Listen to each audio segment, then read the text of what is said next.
Hey, Lori.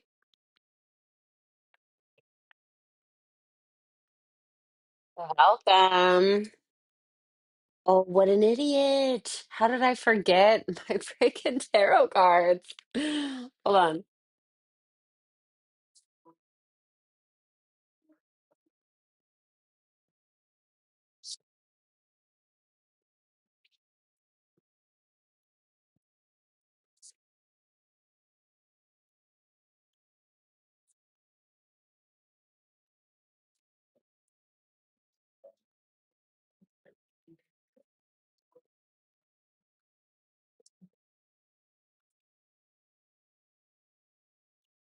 All right. What's up, Kristen? What's up, Vanessa? Nice to see you guys.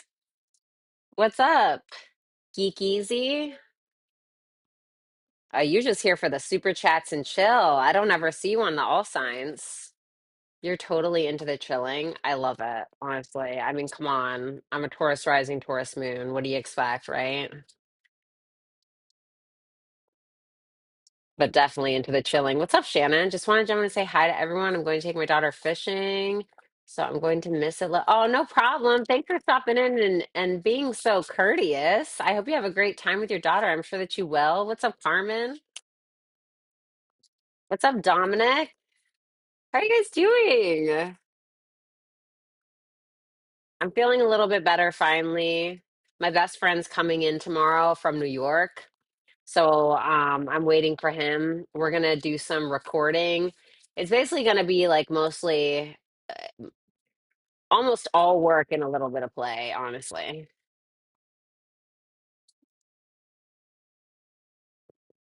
What is going on? Definitely,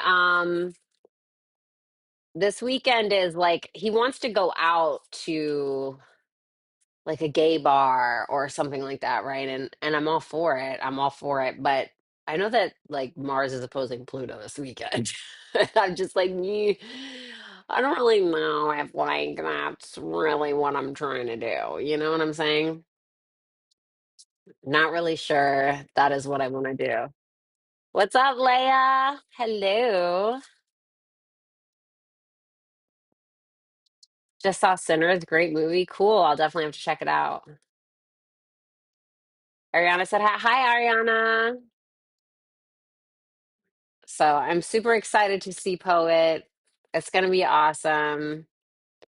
But I'm just really nervous about, I just like that to me, when Mars is opposing Pluto, like, I'm just like, yeah, maybe it's just time to like stay in the house. You know what I'm saying? It's just time to kind of stay in the house. So, but let's see here.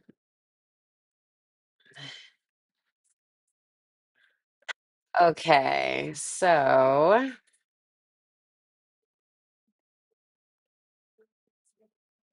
and then tomorrow on top of that, we have Sun Square Pluto. We have Sun square Pluto, and I know I have been in your guys' ear about that transit, so I know you're kind of tired of hearing about it, but that is that's an interesting one for me. That's an interesting one for me, especially because it's happening on my right in my rising sign. Shout out to Carmen for these cards as well. These are pretty cool. They're just major arcanas, okay? But they're pretty cool. They're Game of Thrones related. They obviously, for legal reasons, they couldn't put the actual characters on there, but it says the characters' names and everything. So I thought these were really cool. I'm going to use those for advice messages, actually.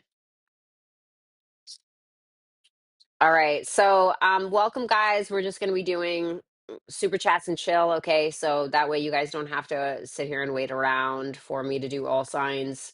If you do want to book a super chat question during this, then you're going to have to go to Hipsy. Okay. It takes a second. It's not a big deal. It's not the end of the world. Not yet, anyway. Mm. What's up, Enigma? Hi. Oh my goodness. Mm. That frickin' whatever the hell that was, pretty sure it was COVID, mild COVID maybe, or that like new flu that's going around or something. Pretty sure that that was. That was the worst thing in the world. God, I hated that so damn much. Okay. I've been doing a little bit of writing today. It's been nice. And I've been working on a little tarot course. It's a lot. I feel like I'm one of those people where I put all of my hands in a million different little jars and I try to do it all at once. And it's like it's really not working for me, quite frankly.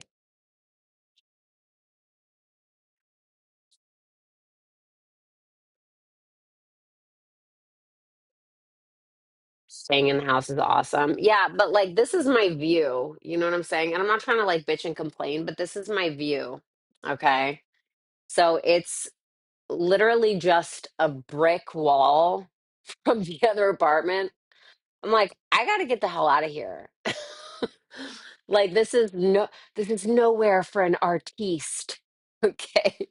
It's nowhere for an artiste to be. What's the new vid? Have a name already for the video? Well, it's a podcast. It's called Chemistry and Chaos. And so that's what we're doing. We've been wanting to do it for a really long time. And we just kept putting it off and putting it off because obviously life.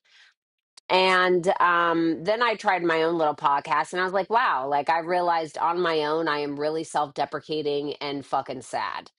And all that was coming out was like really sad shit. And I was like, okay, well, maybe this isn't it. You know what I'm saying? It's just so sad. I was like, damn. So being with him, he's able to really pull a different side out of me, or the funny part, I guess you could say, the little a bit more lighthearted part.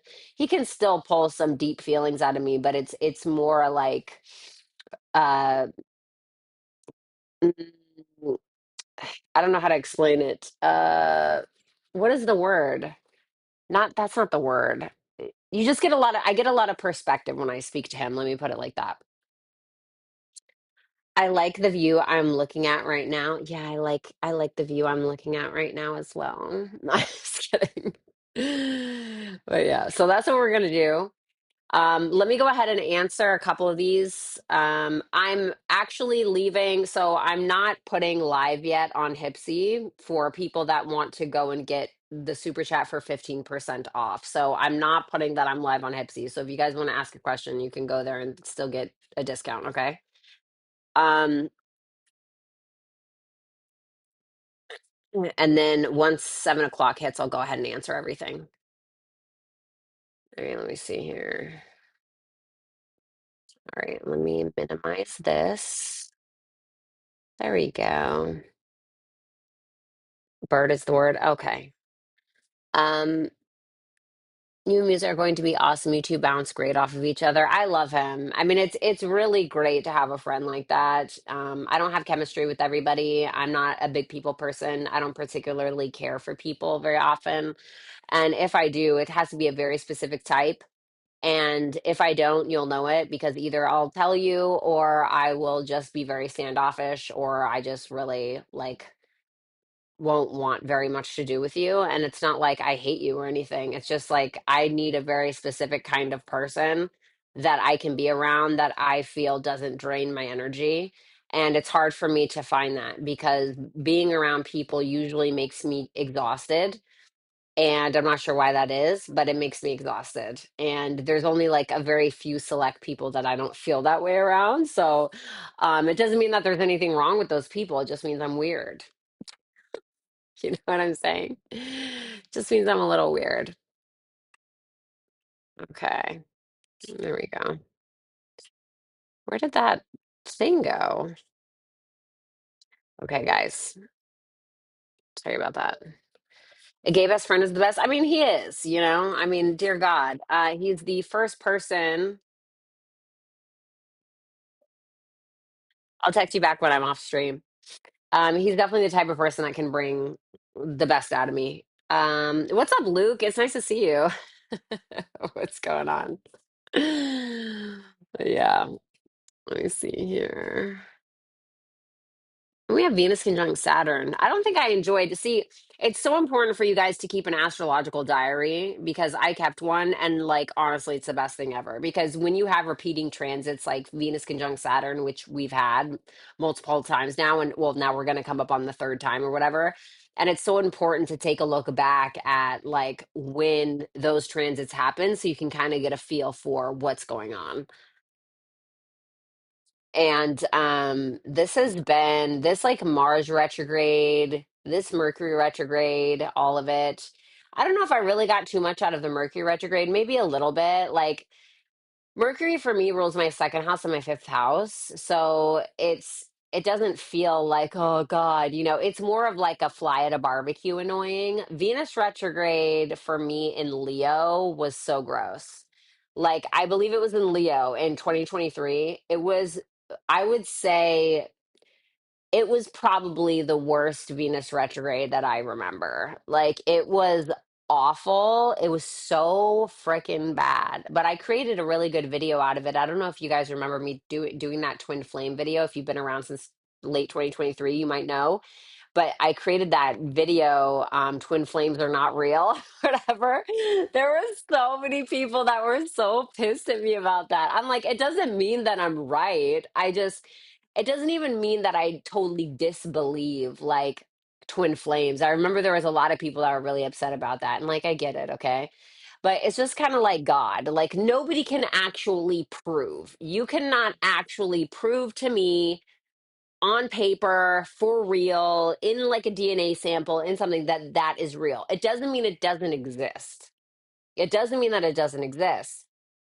But I think that I kind of have this like about twin flames because people so much take that term twin flame and they slap it on top of a toxic relationship to justify the shitty relationship and excuse the crappy toxic behavior within the dynamic. And I'm like, I don't like that. You guys have made me hate the twin flame theory, honestly. And then it was so funny because shortly after that, that's either when the twin flame Netflix series came out. I don't know if you guys watch that, but it was like shortly after that Netflix series either came out or I had found out about it. And I was like, like, I don't know, schemer, scammer stuff. You know what I'm saying? Schemer, scammer stuff. I just didn't trust it. I don't know. People were so mad. Like there was some guy in the comments and he was like, oh, look, somebody who's never had a twin flame, so they wouldn't understand. And I'm like, I could have said that I had a twin flame because I've had a lot of toxic relationships, but I'm not doing that. Oh my God, Leia, baby, you're gonna be shook by that. That was crazy. Like, that was crazy. Like, and I don't want to spoil it too much, but basically, it was this group of people, and they created this like twin flame university or something, right? And they basically scammed a bunch of people into becoming one with whoever they were obsessed with. Okay. And like it got to a point where they had people spending so much money, and these teachers were like, no, this is definitely your twin flame. Like, oh, he blocked you, show up at his house. Like, people are catching court cases and shit. I'm like, yeah, I don't think this is it. Like, I don't think, you know. And if I was that tarot reader that was like, oh yeah, this is your twin flame, like definitely show up at their house, get another reading about it. Like, no, this is not your twin flame. Pretty sure that this person that is like profusely abusing you is not your twin flame. Like, I hate to tell you, but no, sorry. Well, Kristen, I absolutely agree, but like if it is real, okay, I think I'm pretty much within reason. I would say I'm agnostic about pretty much everything. Okay, so I don't completely believe, but I don't disbelieve, because it has not really been proven, and so um I rather put faith in the thing that I believe that makes me a better person, and I don't really know how like that would make me a better person. Um, so I don't know. I need more proof. I need more like, okay, that makes sense, you know? But once again, I think that people weaponize it, and people do weaponize it, and then they slap that name on a toxic relationship. And I agree with you. I don't think that's how it's supposed to be utilized. What's up, Kenneth? It's nice to see you. What's up, Playboy Bunny? Hi. But yeah, Leia, definitely watch that. It's really crazy. It's really crazy. I believe you don't need anyone to tell you when you have met the one. All will align and show you that you're meant to be with that person. Yeah. Yeah. You know what I will say though, like this is the thing. I very much believe in don't laugh, but I do. I believe in ghosts. And maybe one or two of you might have heard this story before, but nothing will ever convince me that they are not real after what I experienced when I was 14. Okay. I had this step grandmother who was very unkind to me. And she was like, this woman was 6'2", hunchback of Notre Dame. Okay. She was very cruel to me. And she had like the big hands with the huge knuckles from cracking them. She woke, that lady woke up and drank White Russians for breakfast, you know, smoked cigarettes for lunch, eat me for dinner. You know what I mean? She was, she had her moments where she was nice, but I just remember her being a very cruel person. Well, I called her Nanny, and she had really bad snoring, bitch. I mean it was bad. I'm talking, this woman definitely had sleep apnea, and she probably didn't know what it was. It was so bad that her my grandpa, who they never got married or anything, they just basically like slept together a couple of times, and then we're like, yeah, let's be business partners. And he ended up sleeping in their office for the rest of his life upstairs, and she ended up sleeping in her bedroom, which was all the way, like, if you go down the stairs, it's a house in Oregon. You go all the way downstairs, right, and you turn left, and there's my little princess room. You turn right and you have to go all the way around this really dark circular hallway, and she was at the very end. Well, her closet wall, because it met like in a circle, my bedroom was on one side and her bedroom was on the other side, right? So we shared a wall, although you had to go all the way around to get to her room. So she dies, okay? And the memories I have of this woman are like waking up, having to literally, I would sleep in her bed with her sometimes, and I would have to elbow her in the ribs to tell her to stop snoring. I mean, it was monstrous. It was terrible, and she was very known for that. Okay, so she dies. We go to her funeral. Everybody's sad. She bought me my first Harry Potter book, so it was like, kind of a good memory I had about her. So I was like, sad a little, and I was real young. Maybe I was like 14. Yeah, 14. So I'm like, all right, well, Papa, I'm gonna go to bed or whatever. And he still slept in that office all the way upstairs. He never snored or anything. He was a quiet little tiny little Gemini guy. And so I go down there and I'm laying in my bed.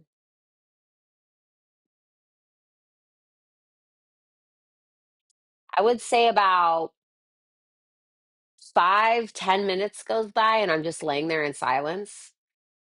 And I hear her snoring distinctly, like so loud.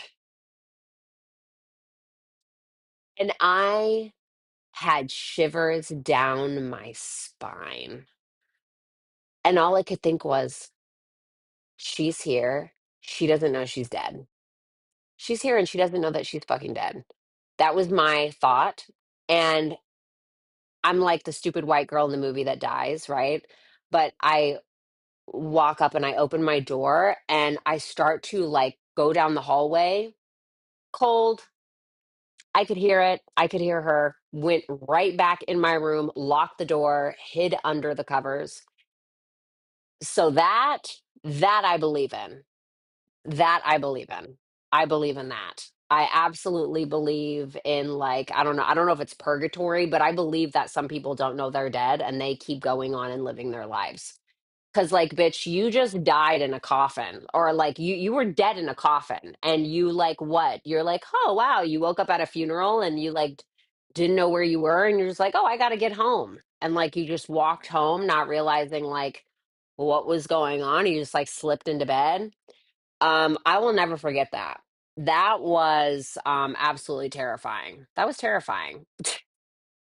So I believe in that. Let me get some of these questions out real quick, since now we are at 7 o'clock. I'm sorry about that. I didn't realize I was talking so much past it. Okay, here we go. All right. Let me answer some of these super chat questions. Shout out to the people that got the discount for booking early. So let's go ahead and take a look at K. Okay, I am obviously not going to read this out loud. So, Lori, make sure you just put K for the timestamps, and let me not read this out loud.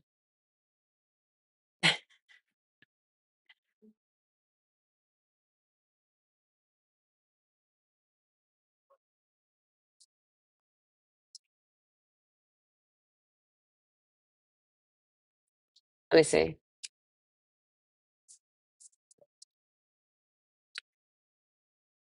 Did you get this last time? You have the Hangman and the Temperance. So this is somebody who feels pretty content with where you guys are right now. He feels at peace. This person feels like they have some perspective. This person may also feel like there's a humbling effect going on here, like within him, not necessarily about you. Like there's something that he's being humbled by, and it just can be about what you're bringing to the table, so to speak, what you guys are attempting to co-create together. And the Hangman is all about like sacrifice, yes, but it's also about like sitting back for a moment, humbling yourself enough to like shut up and see what's going on, and take kind of taking a step back and seeing something or someone for what they are. And I feel like with the Temperance following that, it seems like he's liking the perspective that he's getting from you or about you. Let me see.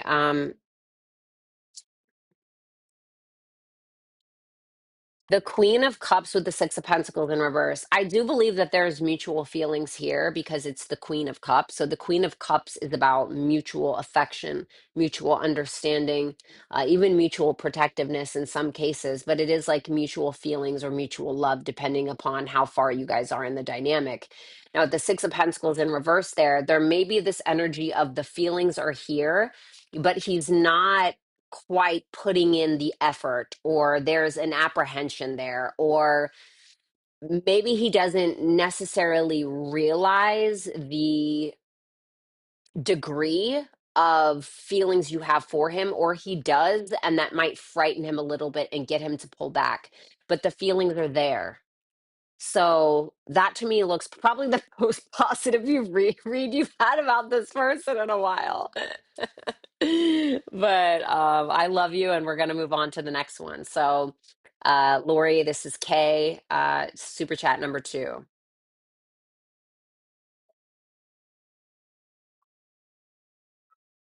Oh, okay. Let me see.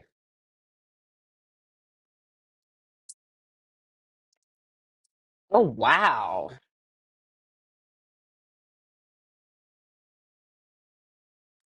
Wow. And then one of my favorite instrumentals freaking came on as soon as I pulled those cards. Oh, and it's so, oh my God, I love it. It's very poetry stricken. You have the world and the moon. You've been on a pretty long journey in regards to things. I think that you may have been through hell and back a little bit, but you are getting to the finish line, or maybe you're there now.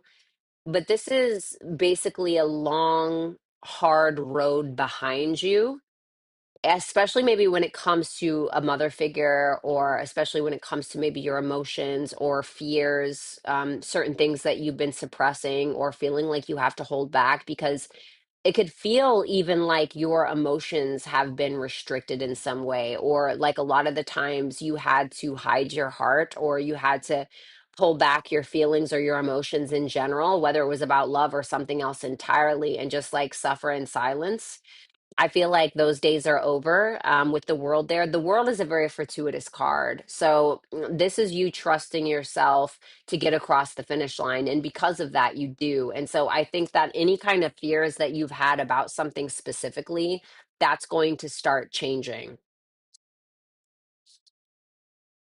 The Three of Wands in reverse and the Two of Swords. There's something that you're supposed to explore, or there's something that you're supposed to go after, but you don't, or you shouldn't wait any longer.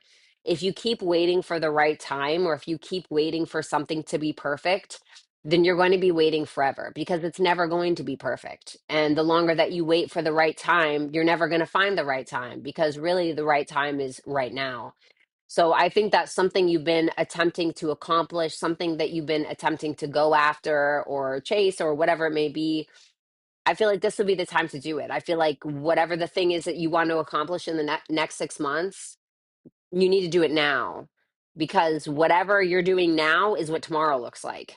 So don't sit around and wait. Thank you, Kay. Let's take a look at Leah. Oh, hey, Carlos. Maybe you should go on your other account. Lee. Oh, okay. Leia. Current love energy coming towards me. Okay, let me see. The Knight of Swords reversed and the Ten of Cups reversed. It seems to me like it's an air sign, so Gemini, Libra, Aquarius. Technically, this is Gemini, okay, but it does feel like somebody who may not be ready for a relationship.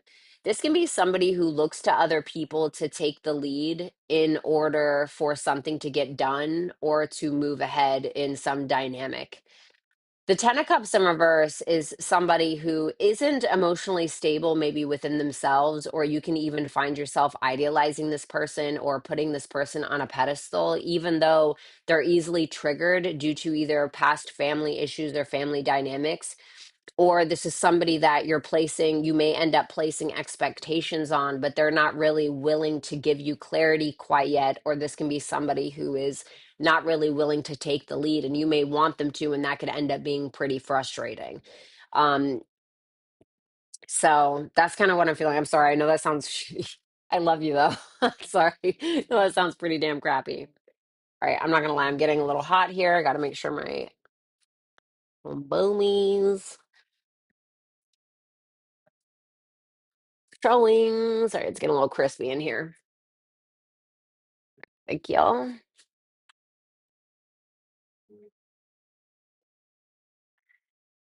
Sure. All right, we have Jamie. Is BQ, I'm going to say her name like that, or this person's name like that. And I meant to be for a lifetime marriage. Let me see.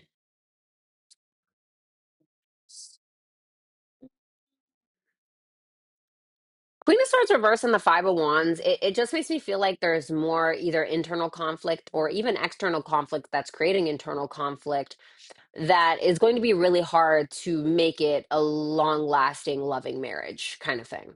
The Queen of Swords in reverse is somebody who can tend to be very illogical, or she is having a hard time making logical decisions or head over heart decisions when it comes to conflict. This can be because of unresolved conflicts that are creating this in the feminine's mind, and that can lead to more like drama or even more conflict. Okay, so I kind of feel like the feminine energy, okay, it would end up kind of suffering in silence a lot because of these unresolved conflicts. So the Five of Wands is basically a bunch of people screaming over each other or yelling over each other, trying to get their point across, but nobody's really listening. And so that's probably going to cause, I'm assuming you're this Queen of Swords reverse, or you would be. You would probably end up pretty unhappy, if I'm going to be honest. I don't want to lie to you. I would love to be like, oh, yeah, it's the Ten of Cups and it's the Ten of Pentacles, but it's not. You know what I mean? So I'm going to be honest. So I don't think so. I don't think so. I feel like you would be silenced or something like that. Like you would feel like you wouldn't be able to express yourself in that marriage. Thank you so much, Jamie. Playboy Bunny. Hello, how is Marvin feeling for me currently? Let's see. Two of Cups. Okay, this person may actually be in love with you, or at least, at the very least, feel a very strong soulmate connection with you. The Two of Cups is a great card. I love the Two of Cups. You know, it can sometimes represent this very emotional closeness and camaraderie between two people. It can even show up in like best friends, like with best friends. So this person may feel like you are a best friend and a lover. Page of Pentacles. This to me looks like somebody who not only has emotions for you, but wants to apply those emotions into action. So, not just saying things, but actually wanting to do, wanting to learn more about you, wanting to learn how to love you, wanting you to learn how to love them, your love language, who knows, right? Whatever they're into. But the Page of Pentacles is no slouch. To me, it's the most potent energy along with the ace. Hello, the aces. So I feel like there's a very strong desire to learn more about you or to put the effort in. The Emperor in reverse and the Celestial Weaver reversed. This is almost making me feel like somebody who wants to jump the gun, but they're not quite ready. Okay. So this may be somebody that kind of wants more control than he has really earned. And I feel like that's why that Page of Pentacles is there. It's like he may understand that he has to kind of humble himself or maybe start a little bit smaller or kind of offer what he can and work up towards it, because I do think he wants to be that kind of divine masculine that can make anything happen with that celestial weaver reverse, but he can't. So I feel like he's attempting to learning how, but he's more so taking small steps towards what he's attempting to accomplish, if that makes sense. So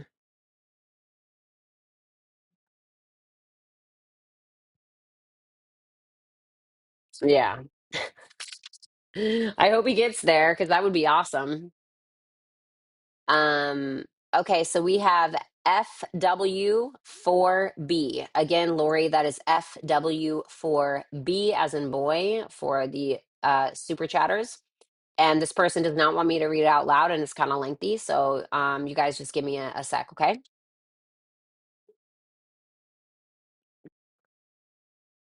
Oh, wow.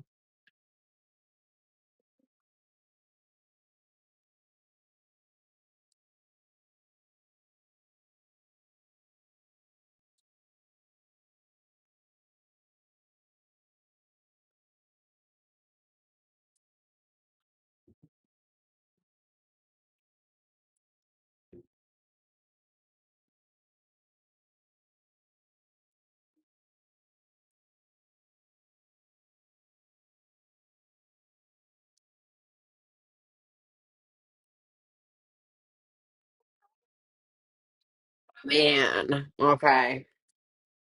Well, I will tell you this, Tauruses don't like that.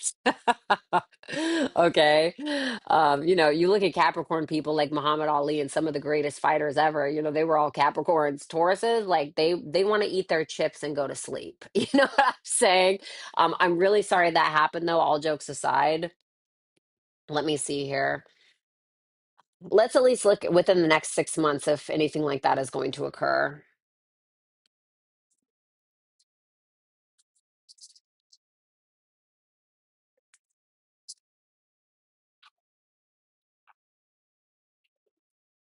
So we have the Nine of Wands with the High Priestess and the Six of Wands in reverse. It kind of makes me feel like what's happening now is still kind of happening within the next 6 months.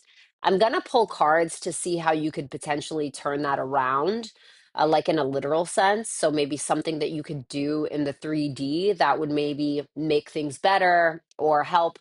But with the Nine of Wands reverse, the High Priestess, and the Six of Wands in reverse, it's like it makes me feel like the boundaries are down somewhat, but we're not saying much. The high priestess is more like I'm listening to my intuition. She has a lot of knowledge, or there are a lot of things that she could say, but she doesn't, and there's a good reason for it. And so the Six of Wands in reverse is kind of making me feel like he's not really showing a whole lot of attention to this, and I feel like we know why. I could pull a card for why, but I feel like we know why. So it seems more of a silence, but there's still, because the Nine of Wands in reverse, the Nine of Wands in the upright is like when we have our boundaries really, really high. The Nine of Wands in reverse is like, okay, there's not blocked communication, or maybe we have our boundaries down a little bit, but the high priestess says we're not really doing much about it. Um, so I feel like there's a strong sexual desire there with the high priestess. I feel like you're the high priestess in a way, like in his perspective. And so I feel like he views you as somebody very desirable, somebody who's kind of like has a little bit of magic to them, somebody who is very empathetic, even, or just a gorgeous, beautiful person, regardless of what happened. But he may feel like he can't really give this a whole lot of attention. He may feel like his it's could be something out of pride as well. Okay, so let me see what you could do to kind of turn this around. The Seven of Pentacles, this is really asking you to sit with this for a while and think about it. And I know that you're like, Violetta, I get it, but really take your time and plan ahead. Ask yourself, how could I really show this person that I'm invested in them? And I think that the best way you can probably do that is by accountability. The Five of Swords, so the Five of Pentacles reversed. I know that you probably already took accountability, but like, what's a way, what's something in his eyes that I mean, you've known this person for so long. What's something in this person's eyes that would really hold weight to him? Like, if he was like, you know what, clearly, right? Like, clearly this person is really sorry. So maybe this person very much believes in therapy. And maybe you start going to therapy, and I would go for like a good like 2 months or a month or something like that, and go for a while, and then write a letter, like write a handwritten. I know it sounds corny, but old school is best because it's so easy just to shoot a text. It's so easy just to shoot an email. What if you wrote a handwritten letter and sent it to him and told him about therapy, and really show the level of accountability that you think that he would want to see? I mean, you're a Capricorn, you got this, right? So I feel like it's asking you, how invested are you? And which actions are you willing to take that will actually not just show investment in him, but investment in yourself, that's going to come out, that's going to help you in the long run? That he can see, you know what, this is clearly a healthy person, and this person wants to be better. This person wants to be healthy. What if, you stop drinking? What if you go to AA? I mean, whatever it is for you, okay, whatever you believe in. These are just examples, right? So I feel like that's what it's kind of telling you to do. That's my opinion. Your advice is the Sun and the Empress. Get creative with it, baby. Express yourself. The Sun is all about self expression, and it's also about the heart space. And then with Empress here, this is Venusian energy. This is the creator. This is the creative. Find a way to express yourself that is creative for you. Show up in your utmost femininity, or show up in your, sovereignty, I guess you could say, and show up from the heart. And I feel like that's going to speak volumes to this person. Okay. Thank you so much. I definitely hope everything works out, and I hope I did okay for you. I've been there before. Sure have, unfortunately. Okay, let's see here. Okay, we have Zanita. What will be the final outcome between me and Adrian?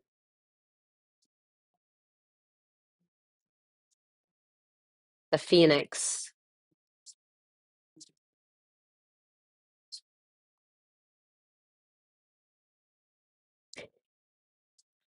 Um, there's some level of chaos here, where somebody or the both of you may have bit off a bit more than you could chew.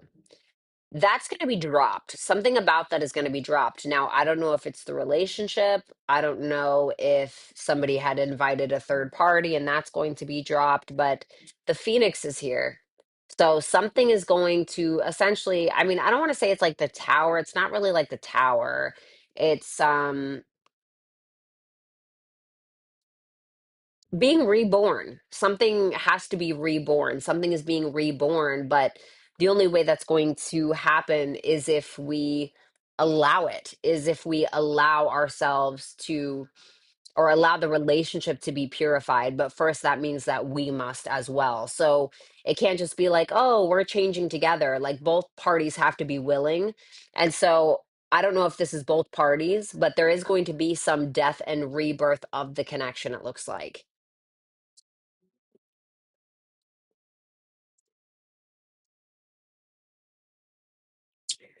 The strength in reverse and the justice reversed. Well, it it makes me wonder if that Two of Pentacles in reversed is the dropping of the relationship or the dynamic. Where now, in order for growth to happen, we must drop the other one, or we have to, um, sacrifice the relationship in order to do that. The strength in reverse and the justice in reverse shows me that somebody has been making the wrong decisions or will make a very unbalanced decision, something that is unjustifiable, something that may be unwarranted, and it can be through a sense of weakness. So, for instance, let's say that this person, Adrian, is an alcoholic, okay, and you're like, under no circumstances will I ever be in a relationship with somebody that is drinking. And so then he's like, okay, great. And so the relationship goes on, and then you find out this person has been drinking behind your back, has been, hiding whiskey in their water bottle or hiding vodka in their water bottle or whatever it is. And it's coming from a place of weakness. It's coming from, I need a crutch in order to deal with life. I need a crutch in order to deal with this relationship. So, and I'm not saying that this is what it is, but it's something like that where somebody's having a weakness and they're doing something that they shouldn't be doing, essentially. And so that may be why something is potentially going to die. So I'm going to pull a card for you, although I usually do it for a six card, but just because the devil. Yeah. So that to me is even more of a signification of exactly what I just said. So somebody may have an addiction, somebody may have secrets, somebody may have a fear, somebody may have a weakness, like I was saying, that they may end up giving into that is really going to hurt the dynamic. And I don't like to say that. Obviously, I don't want to say that. I don't want to say that to you, but I can't, I'm also not going to make up a story. But I really think that whatever transformation that you are inevitably going through, it's probably going to feel very exhausting. It's going to feel tiring, maybe even a little damaging, but you will come out on the other end. There will be a complete rebirth of who you are and an understanding of what happened and why it needed to happen. And you will become a completely different person, like in a good way. So it might be one of those kind of catalyst relationships in a way. I mean, maybe something changes, but just um just letting you know. Obviously, I hope everything works out. Zanita, thank you so much. Let's see. We have, hey, what am I supposed to be going after? There's a few things I've been trying for and they haven't been working out for me, but thank you. Sure, let's see. The Hermit, the Eight of Pentacles, mastery of self.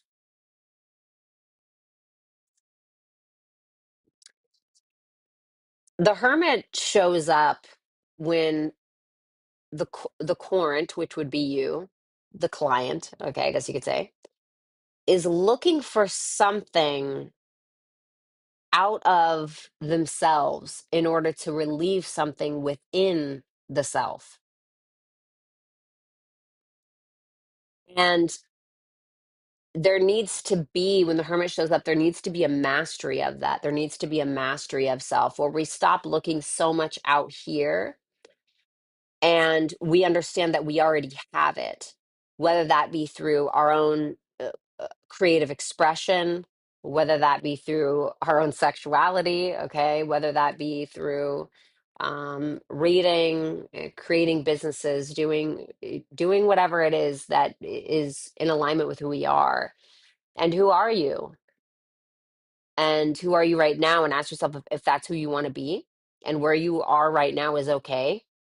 But if who you are right now is directly tied to everything out here or something out here, you're going to find yourself incredibly reliant.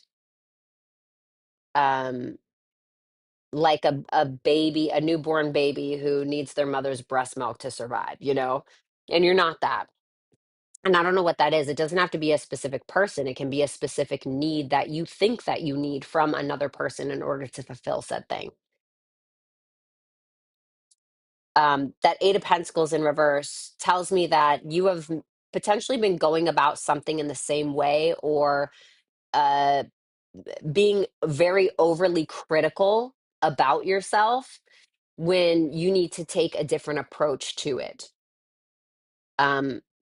Allowing, like, if you're somebody who's very critical of yourself, that can turn outward where you become critical of others. Okay. So be cautious with that. But if you're being very critical with yourself, you can't grow like that. You can't grow by, repenting for 20 miles, crawling across broken glass. Like, if that's what it is, if it's like, oh, I hate how I look or something like that, that is just something that someone else may have told you once, or somebody, some troll online, or somebody, maybe it was a parent, whatever it is. Don't allow that person's voice to be your inner voice or your narrative, because it's not real. It's somebody else's reality. You don't need to make it your own. Now this can also be like some kind of project or something that you're attempting to work on, but it's a part of who you are. It's not anything to do with what somebody else is telling you that you should be. It's part of who you are, and you already have it in you, whatever this is. Okay. So, like, for me, I am a writer through and through. I am an absolute writer. I love to write. That is the core of my being. That is absolutely one of the biggest parts of who I am. And I know that when I write, I usually don't feel like I need something outside of me to fill that void. Okay. So it's something like that. Sorry, I know that was long winded. Thanks, Kay. I appreciate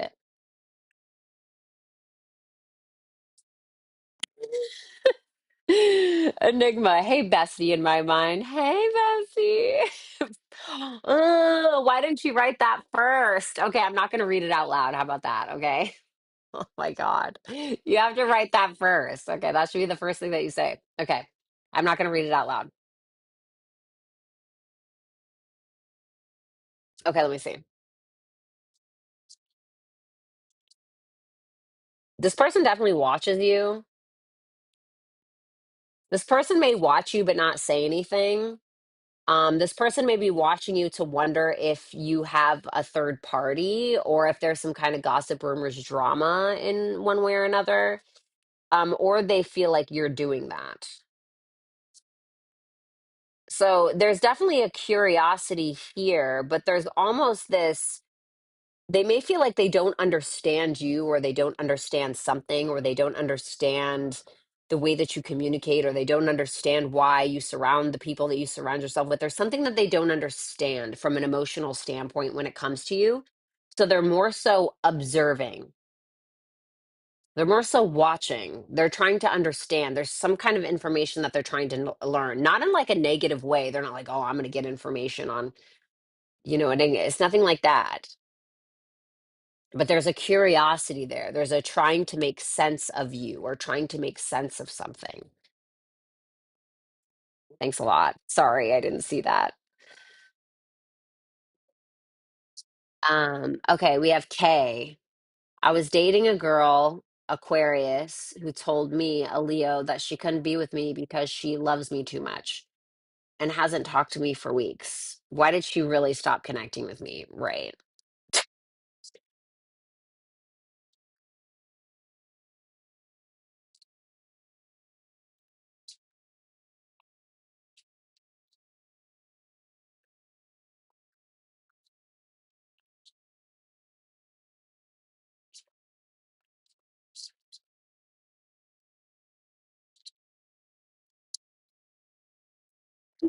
All right, so let's talk about this first. So here's the reason why she really stopped, okay? The Nine of Cups in reverse and the Eight of Swords can represent somebody who's like, "Ugh, I don't think that this is really what I want." So the Nine of Cups in reverse can be like an unfulfilled desire, or there was just some boxes essentially that were not checked off in some way. And so there can be this apprehension. There can be this sense of stuckness.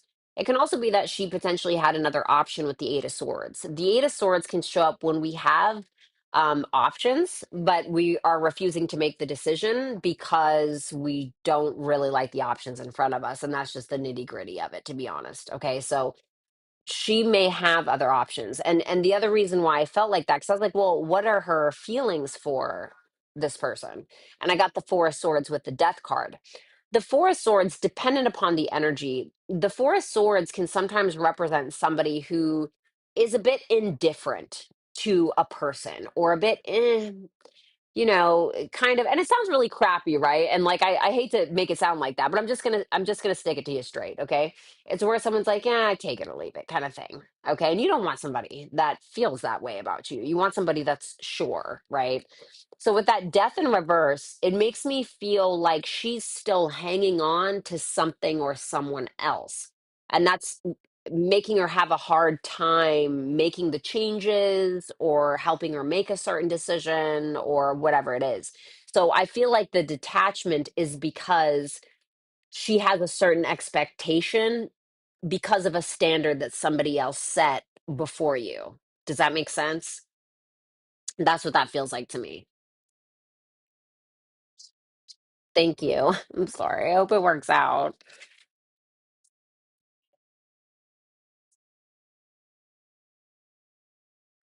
Alexis, I want to do a fun one. Exclamation mark, exclamation mark, exclamation mark, exclamation mark, exclamation mark.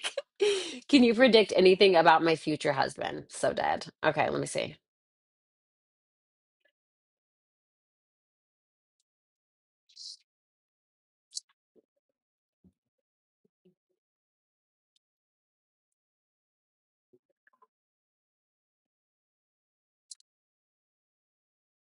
Ace of Wands, Ace of Cups. Damn, girl.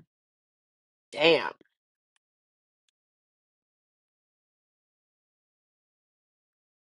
Is your husband married by any chance? I'm just playing. So, this is somebody who is likely a self starter. Very emotionally intelligent, most likely, very inspired by love, mostly, most likely very inspiring. This person has a lot of young energy. It may mean that they're younger than you, maybe, but this generally just means that somebody who has a very potent, very dynamic, very strong, like this is probably the type of person that could walk into a room and you won't even be looking at them, but you'll know that they're there. It's a potent energy.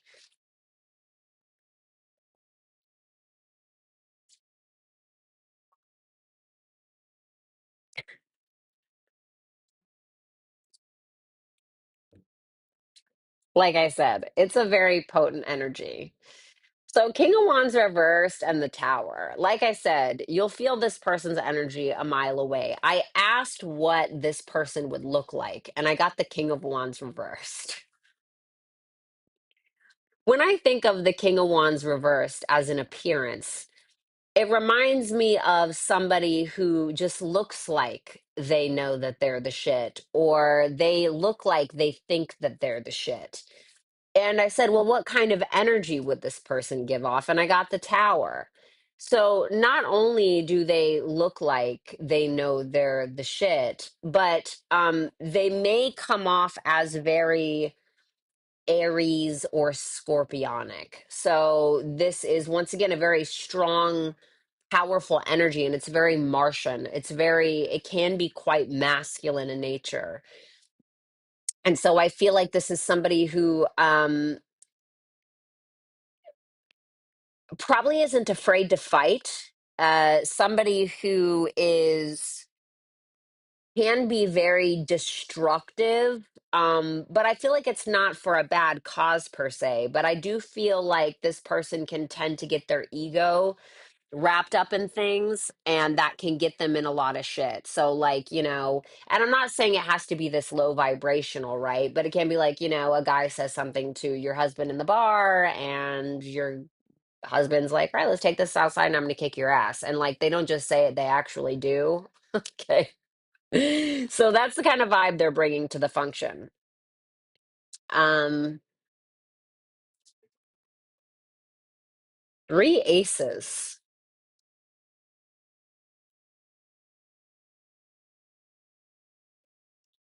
This person, Ace of Pentacles in reverse and the Lovers in reverse, I think that this person likely has had a lot of missed opportunities in their life, especially when it comes to love or something that aligns with their higher purpose or who they are. And that's probably because they didn't want to do the hard work. So I like the Ace of Wands. I like the Ace of Cups. That's great. It's a big starter energy, right? But in 1 second, this person could burn it all down. And it could be because of a temper. Okay. It could be because of a temper. This person may have a temper. But it could also be that this person doesn't always finish what they start. So this person can like have all the potent energy in the world and be super excited to start something. And then it's like they ruin it with their temper, or they get too cocky. They have a hard time humbling themselves, and then like something doesn't actually get the recognition it deserves or the attention it deserves, whatever it is. So I don't feel like this person is all bad. I do feel like they could be a little bit impulsive at times, especially when angered or when their ego is triggered.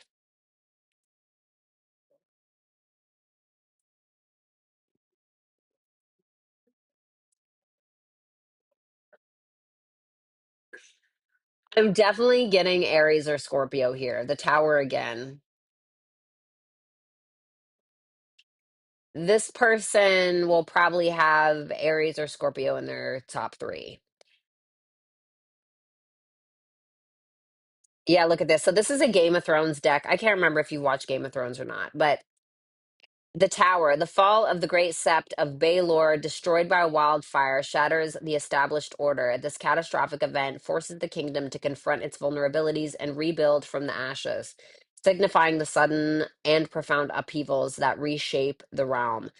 So this person could have dealt or is somebody who deals with a lot of ups and downs, or somebody who creates them, truly probably somebody who has had to fight their entire life, I would say. Because if this is somebody who has this very potent energy, but it can be they utilize it sometimes to fight, or their ego gets easily triggered. It makes me wonder if they grew up in an environment that was a little bit of hellish, I guess you could say, which created some kind of survival mentality, translated to fighter mentality in their mind. But it's definitely somebody who is very transformative. This is somebody who's been through the ringer, and I don't think they're someone to be fucked with either. So, I mean, that can be good or bad, but there's your husband. I love you. I hope you're good.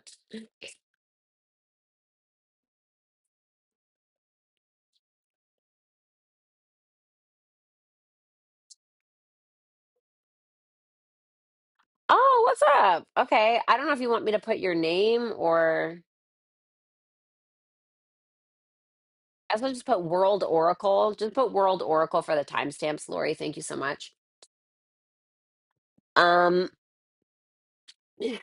and I wanted to ask about the love of my life. What is the dynamic between him and his ex-girlfriend slash best friend? Wait, what? He's best friends with his ex-girlfriend? Oh no.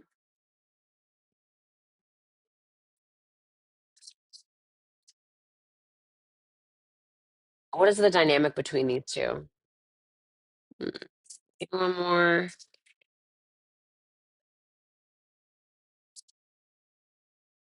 I feel like he's the Knight of Wands reversed and she's the Empress reversed. I think that she tries too hard and I think he tries too hard. I think that he enjoys her attention, but I don't think it's anything serious. But the Empress in reverse is, it can be serious but not in a good way. It can be somebody who really wants another's attention, so they're willing to go out of their way in order to get it. You know? So like people pleasing to this person. I think it's a Pisces. He's a Pisces. Overdoing it, over complimenting, over giving, overspending, whatever it is. The Empress can do that when she's not like feeling her best, basically.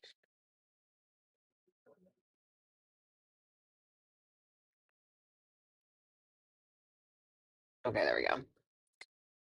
Let me see here. Will she be able to let him go?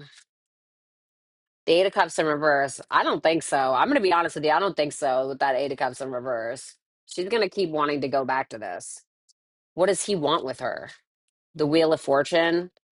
The Wheel of Fortune seems to be like, whatever, It can be like wanting to move forward, but it doesn't necessarily have to be in that kind of way. There's not like I need to control how this goes. It's kind of like, whatever. The Wheel of Fortune is like we're throwing our hands up kind of thing.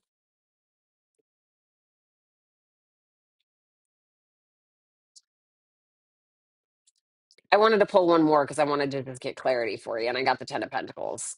I would be careful of that with that Wheel of Fortune, that Ten of Pentacles, because it may be that he's open to it, although I think he's committed to you, but there may be I'm open to this energy. So just be cautious of that, okay? Thank you, World Oracle. Um, Alyssa, hi Violetta. My ex-best friend Ariana and I had a sudden falling out a few years ago. I tried reaching out twice a few months ago and haven't heard anything back. Our friendship wasn't perfect, but she was like a sister to me, and I'm having a hard time trying to give myself closure. I'm curious about what is holding her back from reaching out to me. Okay.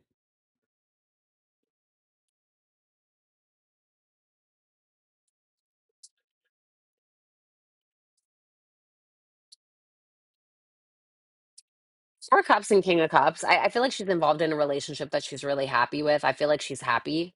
I feel like she's just happy. I feel like she's doing her thing. I feel like maybe she has a good home life or a good family life or a great husband or boyfriend or something like that. She may be going to therapy. She may have gone to therapy in some kind of way. And um, it just seems like that's what's taking up her attention. I don't know if there's anything really like nefarious going on or anything strange or cryptic. It just feels like she's kind of happy. Like she's just happy. She's just kind of doing her thing and just being in love or something like that, or going to therapy, enjoying her going out with her partner or something like that. So I'm not really getting anything weird or strange. Just seems like she's kind of doing her own thing. Thank you so much, Alyssa. Okay. All right. Those are it for now until we get some more in there. Um, you're welcome, Alexis, anytime. Let's see.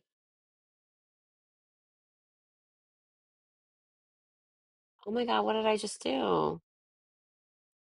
Damn it. Chris, by the way, yesterday I tried to send a super chat as a thank you after Leo, and 15 minutes after trying, I had to jump back to work. It said like member perks or something. I don't know. It like changed or something. Oh no, yesterday I had Hipsy on. That's so sweet though, but I have Hipsy on. So like when I do super chat, sometimes it's not always through YouTube. I do it through Hipsy because honestly, they give me a higher percentage, and like that's a no-brainer for me. So so that's why it wasn't working. But thank you so much for trying to do that. That's very kind. If you ever want to donate, you can always go to my PayPal, not to sound like a sleazy scammer. And you're welcome, Enigma. So anyway,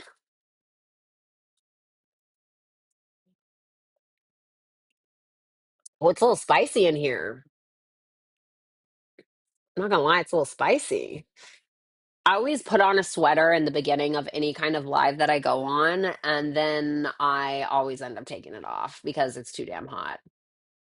Do I have to sub there to send a tip there? Well, there's no really like subbing on Hipsy. You just follow. There's no like payment thing where you have to like pay to sub or anything like that. You just follow me and you can put a tip there. That's so sweet. Thank you for trying to go out of your way. That's really cute. All right.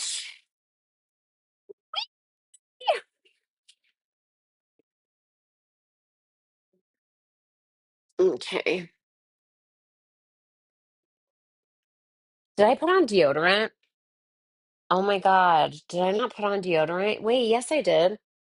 Wait, stop. Why does one armpit smell like I didn't put on deodorant, but the other one does? Okay. Well, there you go, folks. Hi. Do you want to come snuggle? Come here. You're such a baby. I know. You're so cute. I love you so much. You are such a baby. Look, see, guys, see how happy she is? She's not even trying to get away or anything.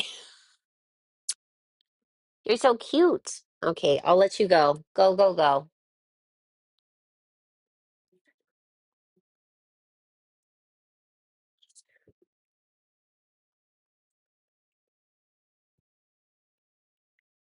Okay. Oh my God, did I get it?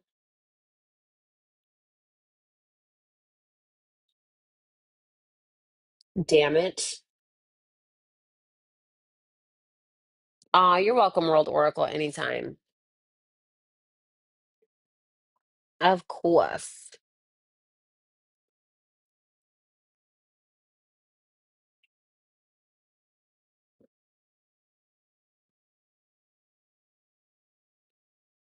I'm building those one-on-one tarot. I like these chill sessions, right? Aren't they nice? I'm trying to build my so I'm doing like a lot of things at once, and of course that's just like how I operate. But I did my VIP tarot mentorship. Okay, so I built that. That's up there. And then now I'm also building like a downloadable course or whatever. And now I'm also trying to build the one-on-one just the tarot lessons. Oh my God. Bitch. Like it's really annoying because I see that people who really like make fun of people who do social media as a job and they're like, "Oh, fucking please, it's not a real job." Like, bitch, there are no days off here.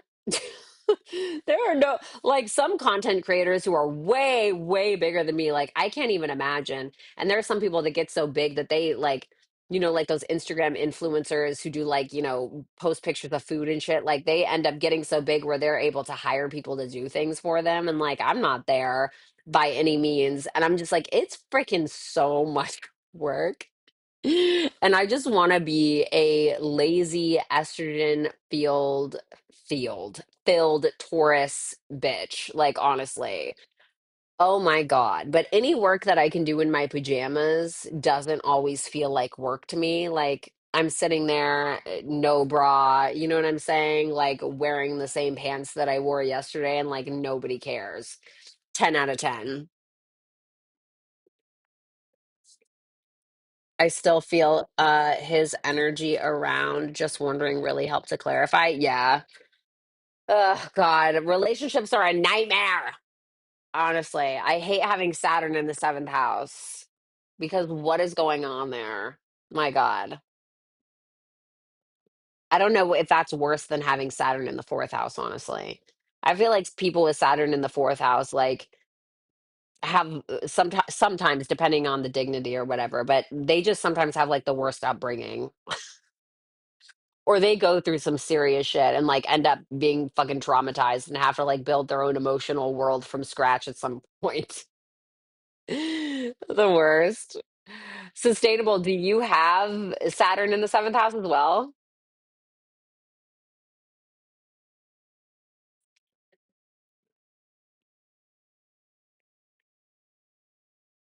Saturn in the seventh house can also represent like either a partner who's going to be 7 years older than you, or you're going to be 7 years older than a partner, which I think is really interesting as well. But I also have Venus there, which is nice.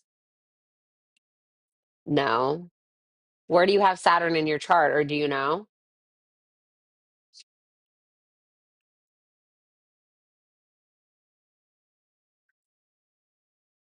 Pluto in the fourth house is straight up. I would Sell my left tit. I would give it away for free before I had Pluto in my fourth house. I'd rather have Saturn in my fourth house than Pluto in my fourth house. Like, there's no doubt about it. Like, I always wonder with Pluto in the fourth house, like, what was going on at home? You know, like sometimes Pluto, I mean, obviously you want to see like the dignity, you want to see the aspects it's making, but even Pluto in the fourth house is very, very intense. Even sometimes when Pluto makes nice aspects, it's like, this hurts. I had Pluto making a trine to my sun for the longest time. It's going to make a trine again when it goes retrograde. But when I tell you, it was like,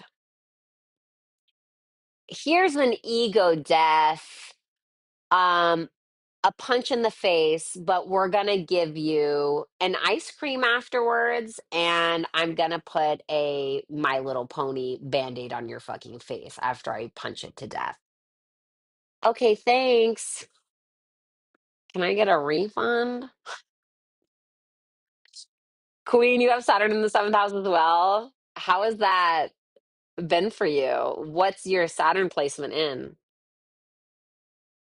Like, and also with Jay Kiss, what Jay Kiss was saying about Pluto in the fourth house, like I sometimes wonder, and they're like, this is obviously a very, iffy topic, but sometimes I wonder with people with Pluto in the fourth house, was there like any sexual abuse going on in the home, Especially if there's like weird aspects happening. I always wonder. Or like a very manipulative mother, Like, I don't know if you guys ever saw Mommy Dearest. No more wire hangers. I'm sorry, that's not funny. But you know what I'm saying? Ew. I find it interesting as well that they say in a night chart, Saturn is your father. In a day chart, the sun is your father. No, was that it? I think it is. Yeah. Yeah, that would make sense. But I have Saturn in Sagittarius, so I feel like there's always like a little like, oh, this is cute moment. Sybil was insane. Dude, please. Like, be so fucking for real. That bitch was absolutely crazy. I feel like, you know what? I feel like Pluto in the fourth house in like a man's chart, you know what it makes me think of? Please don't hate me.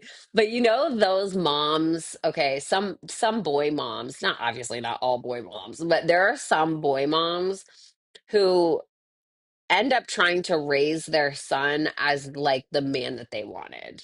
Like I didn't get Kevin 10 years ago. You're going to become Kevin. I just can't do things with you. Like that makes me feel like sometimes like that's what Pluto in the fourth house for a man would remind me of.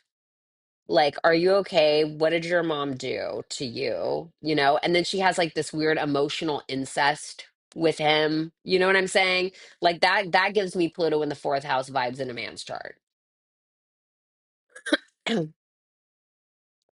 Queen, really? Oh my God. My Saturn is in Sag. Yeah, me too. My Saturn is Sag.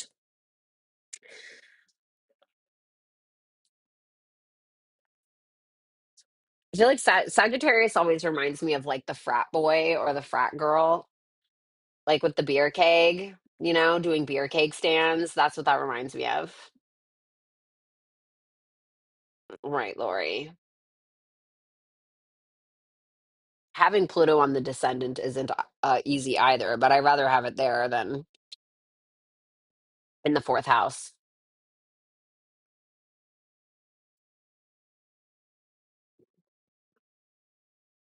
Valeria, you're so cute.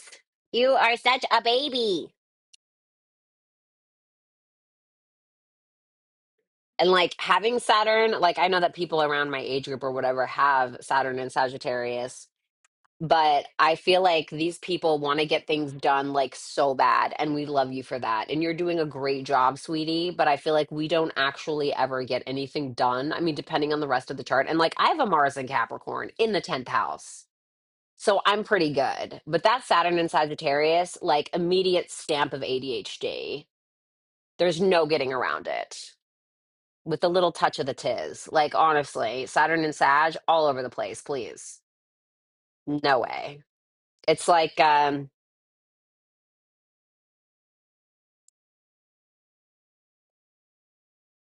just feels like a goat going around in circles and in circles and in circles and like you're drunk trying to ride it. That's what Saturn and Sagittarius reminds me of. I do not like that placement. I wish I had something like Saturn and Capricorn, right? And that would be so great. No, not for me. Let me get some more water. One second.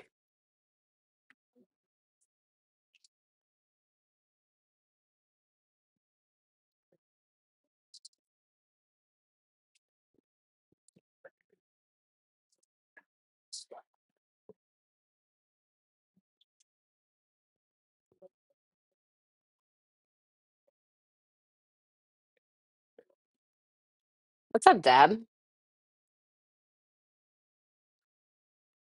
Oh, thanks, Deb. Yeah, I haven't really, I really am not focused. I was never really focusing too much on the members stuff, although I probably should. But I got to a point where I was doing a lot of it, but I was making like 30 videos a month for my members only.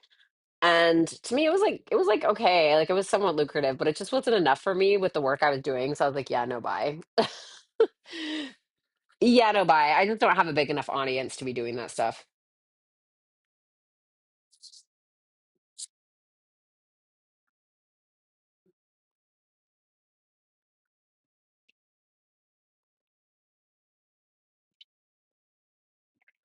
If you're a writer,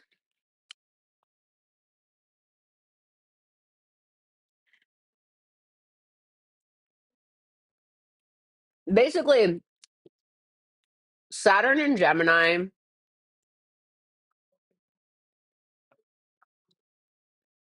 for some of you guys, it can take you a really long time to make a decision. I feel like Saturn and Gemini kind of cools that mutable energy down.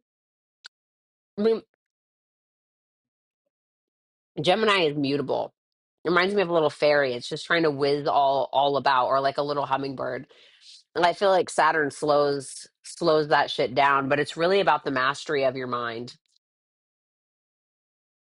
The mastery of your mind, mastery on how you think, how you speak. I like the vids where you show your wake up routine, cute and inspirational. Really?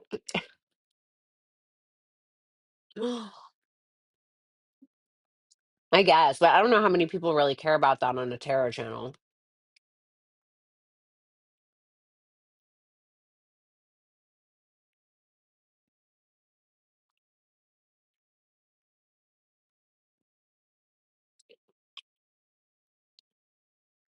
I feel like most astrologers are a bit timid discussing Pluto in the fourth, understandably so. I don't know if I wouldn't, I mean, I can understand that as well, but I think it's important. I think it's important to discuss that stuff because I think that, like, when something so traumatic happens, or so, like, why the fuck does this keep happening to me? It's very validating getting into astrology and being like, having somebody explain it to you or learning how to explain it to yourself. I mean, like, oh, I thought I was crazy. This makes so much sense. And then you have the tools to be able to, first of all, you're validating your own experience. You feel less crazy for experiencing it. And then you learn how to work with that energy. And there's part of it where you can kind of understand themes in your life and like parts of your purpose. So I think it's probably, yes, it may. astrologers may be timid, but dare I say, I think it's the most important part. Those things, those dark things, those taboo things, you know.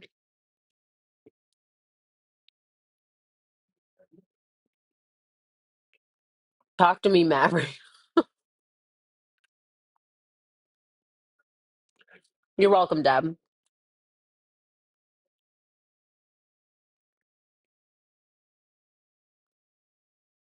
What is the best way to tell if you'll be seriously compatible by using the birth chart?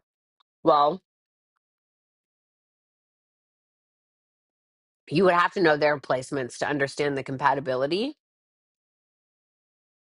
So you want to get, obviously, you want your information, so your birth time, your birth location, et cetera, et cetera. And then you want theirs. And then what you could do is you can put it in a synastry chart and you can see where their placements fall in your house and vice versa. And that helps you understand how you guys interact with each other. How you, what you guys may have conflicts about, what you guys may really get along about, how the intimacy is, how the communication is. But the composite chart to me is, I don't want to say it's more important, but I think it is equally as important. The composite chart is like the destiny of the relationship. That's like that's the one you really want to look at. And I'm still learning how to read composite, but it is like the destiny of the relationship.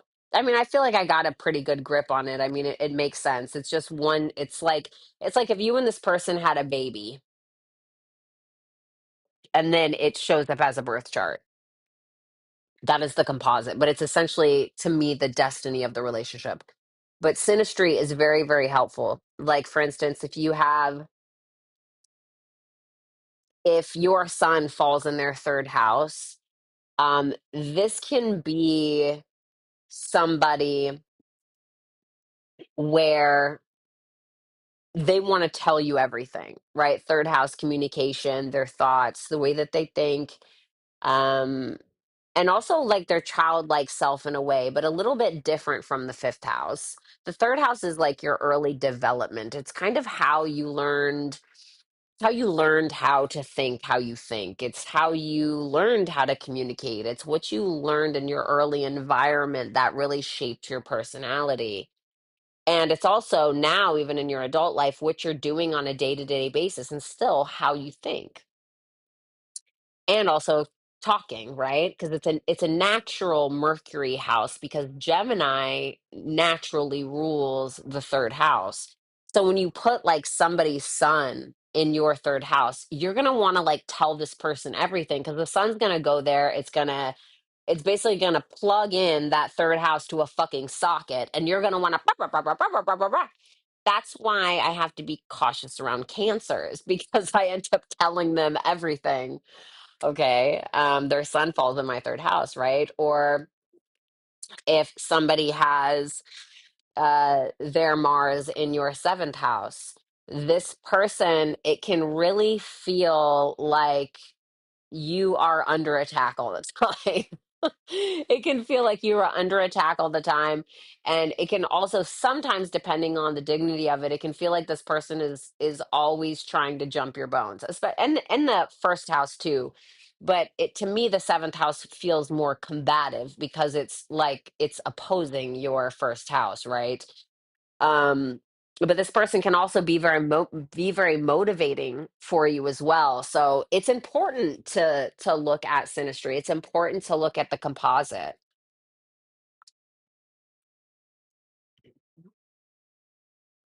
Oh man, did I already eat that entire orange or that clementine? What is Mars in the seventh? What sign? Leo? Well, I'm just talking about synastry, right? So when you take one person's chart and another person's chart and you put them on top of each other to see how they interact. And I'm just giving examples like if somebody's Mars.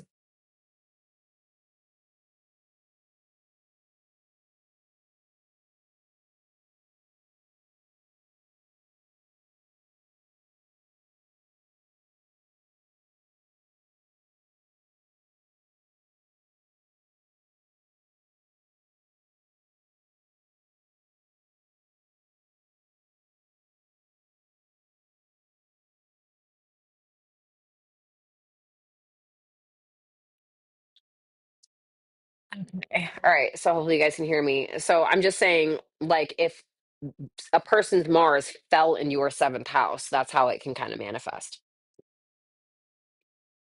My sun was in their rising. So this can be really good. You see the sun in somebody's rising sign. You see this a lot in marriages. It can be really, really good.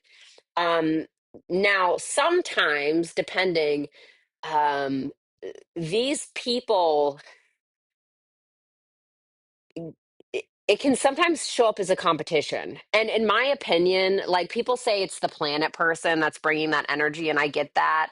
But I like to learn from experience. So I have learned a lot with people that have their sun in my first house and vice versa. And it doesn't really matter. It really depends on the dignities and just on the people in general. But sometimes these people with sun in the first house, these two can sometimes fall into a weird competitive thing with each other. So that's one thing. Like it can be, instead of working together towards a common goal, which these people need to focus on, sometimes it can be who's better at what. And so now we're not working towards a common goal with one another. Now we're working against each other towards our own personal goals in order to show the other one up. And so you can also see this sometimes in enemies chart, but like with two enemies, but it depends. So if you come into it in a healthy way, you both have healthy egos, it's good. The sun loves being in the first house. It's exalted in the first house because the sun is exalted in Aries, and the first house is a natural Aries house, right? Because the chart always starts with Aries first. So Aries naturally rules that house, so it's a fire house. So it really depends. There you go, Kenneth. But you see that in a lot of marriages. You can see it in a lot of marriages as well, in the seventh. But I feel like in the seventh, looking across from your first house, or your son looking across from their first house, it can definitely feel like the sun person is too self-focused, even though it's in your seventh house, because it's their will. And so the relationship is there, but it can feel kind of like a push and pull, especially if it is opposing your ascendant. But it's still a good placement in my opinion. Can be. Although the seventh house is a natural Venus house, okay, and the sun and Venus are enemies in mythology, so a little controversial. From lovers to enemies, I can see that. It can definitely be that, but it can also go the other way as well. It can also go the other way as well. Oh yeah, I mean definitely. Yeah, and when you're looking at synastry, you want to look at the moon. You want to look at the moon 100%. You absolutely want to look at the moon. Look at the moon. The moon is so important in synastry. Yeah, I know Venus, Mars, blah blah blah, I get it, but the moon, that's like your emotional life. That is your emotional life, that's your comfort, all of those things. It's how you deal with stress as well. So it's very important to pay attention to that.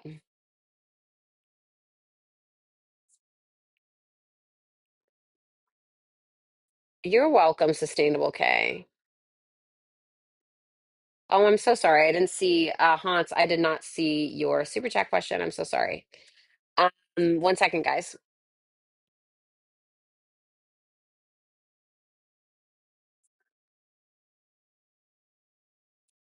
Hans, hope I said that right. What is my ex's next move? He's a Scorpio. Well, good luck. No, I'm just kidding.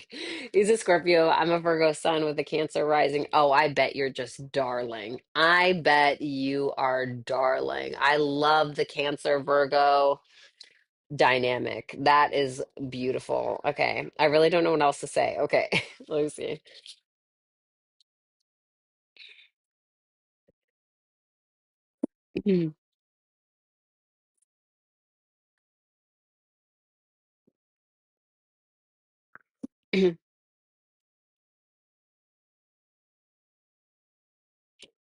The Eight of Wands in reverse and the Three of Pentacles, this can represent somebody who wants to get on the same page or is attempting to get on the same page.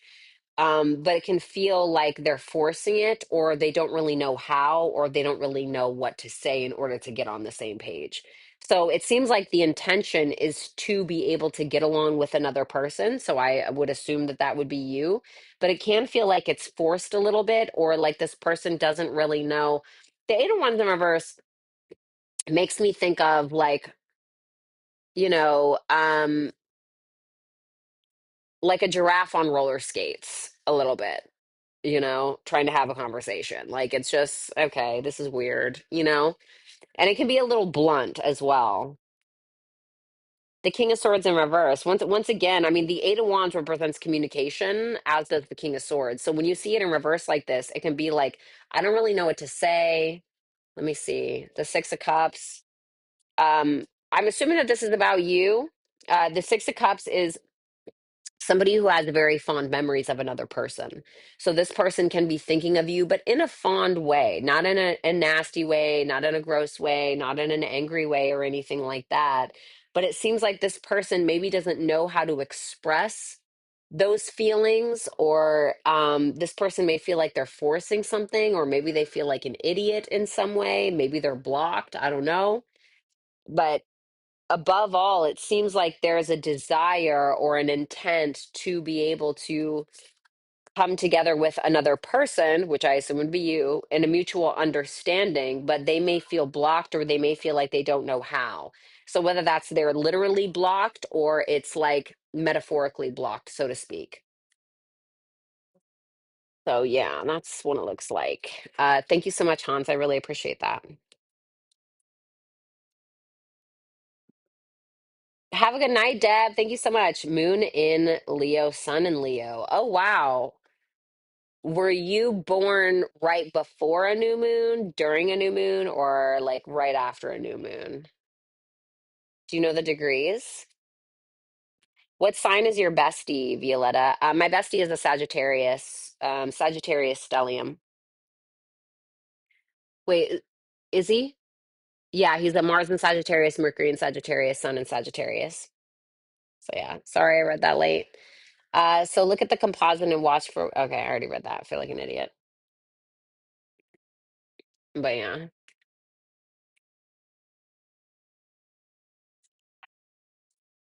you know what I'm gonna be doing tonight? I'm gonna be watching me some Yellowstone. Love me some Yellowstone. You guys ever watched Yellowstone? Please watch that show. I'm really excited to watch Handmaid's Tale. But I don't want to watch it until like it's almost all done, because I like movies, but I'm a really big show person where I get super invested in series. Like, I mean, come on. I have Daenerys Targaryen tattooed on my arm. Like, I'm trying to get Ivar the Boneless from Vikings tattooed on my arm. Like, which is also like feels very contrast to who I am because of what he like has done. But yeah, anyway. Yes. Oh my God, Lori, I'm so excited that you're watching Vikings. Ugh, I'm so excited about that. Did you finish the cookies from last week? No, I will be happy to say that I did not, and I left them on the fucking counter where they belong, and I did not eat them. I cannot even tell you the absolute disgust that went into and entered my mouth, not in that way, this past week while I was sick. My parents have lots of food, but like no food at all. So it's like you go to their house. Okay, hear me out. You go to their house and you open up the fridge, and there's like a shit ton of stuff in there. And you're like, what's going on? And it looks like a jungle. And then you like see a piece of American sliced cheese, and you're like, okay, I know what that is. And then you see like a case of salami, and you're like, well, what the fuck am I supposed to do with this? But all of their food is, they have three fridges, and in one fridge it's all drinks. In the third fridge it's nothing but frozen food, which I didn't know existed until like right before I left, by the way. So I'm like, wow, these bitches have no food. What am I supposed to eat here? I thought this was going to be my bed and breakfast while I was sick and dying, And unfortunately, it just wasn't. And so I only ate like once a day at night because all the food had to be cooked. And I didn't understand where the food was coming from because I'm like, wow, when I go downstairs, I don't see any food in the fridge. So where are you guys hiding it? Are you guys like burying it in the backyard? Are you afraid I'm going to eat everything? Also, I get it, but I'm not. So instead, I ended up eating like all of my kids' candy, like the entire time I was there. Like at one point, maybe 2 points, 3 points if I'm feeling brave enough to be honest. I had like candy for breakfast, and that's real. And so I'm glad I didn't eat the cookies.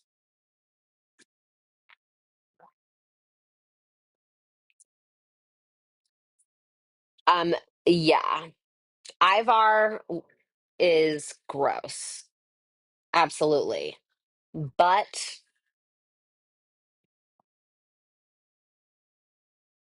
the end. I don't want to say anything because Lori hasn't seen it. I don't want to say anything because Lori hasn't seen it. I know that Lori is really going to second guess being my mod after she gets to know Ivar and she's like, wow, what kind of feminist are you, Violetta? You know what I'm saying? Like I definitely feel it coming, but you just gotta hold out, buddy. Okay? Just please hold out. Please hold out. Ooh, it's so hard. I want to talk about it so bad, but I know that I just can't. I'm just so fucking sad. Oh my God. Okay. If we don't get any more questions coming in on Hipsy, I'm probably gonna get out of here in about 6 minutes. Because I just don't want to sit around on the internet for that long. I feel like I sit around on the internet.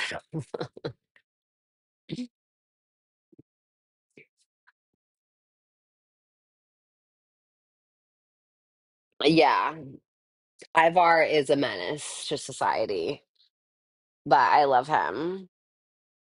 I do. I love him. Because all I'm going to say, and this isn't really spoiling it, but it's like, well, no, I would be spoiling it. I'm just going to shut up. I'm really just going to shut up. Oh my God. But Lori, don't judge me, okay? You just got to trust the process. Well, I still question Daenerys on your arm after she lost her mind. Yeah, okay, but let's talk about that, right? Like let's really talk about that. Let's do this because I'm ready. I'm ready for the Daenerys hate crime that's happening in my chat right now. Okay? And we're going to talk about it. So, first of all, in order to understand somebody, we have to look at where they came from, okay? First of all, she um was like the last girl in her family, and her brother was basically molesting her and being a weirdo. Okay, we all saw that, done, check, great. Her father was killed, great, done, check. Her mother died, great, done, check. Moving on, she had been stalked her entire life. She had been invaded upon.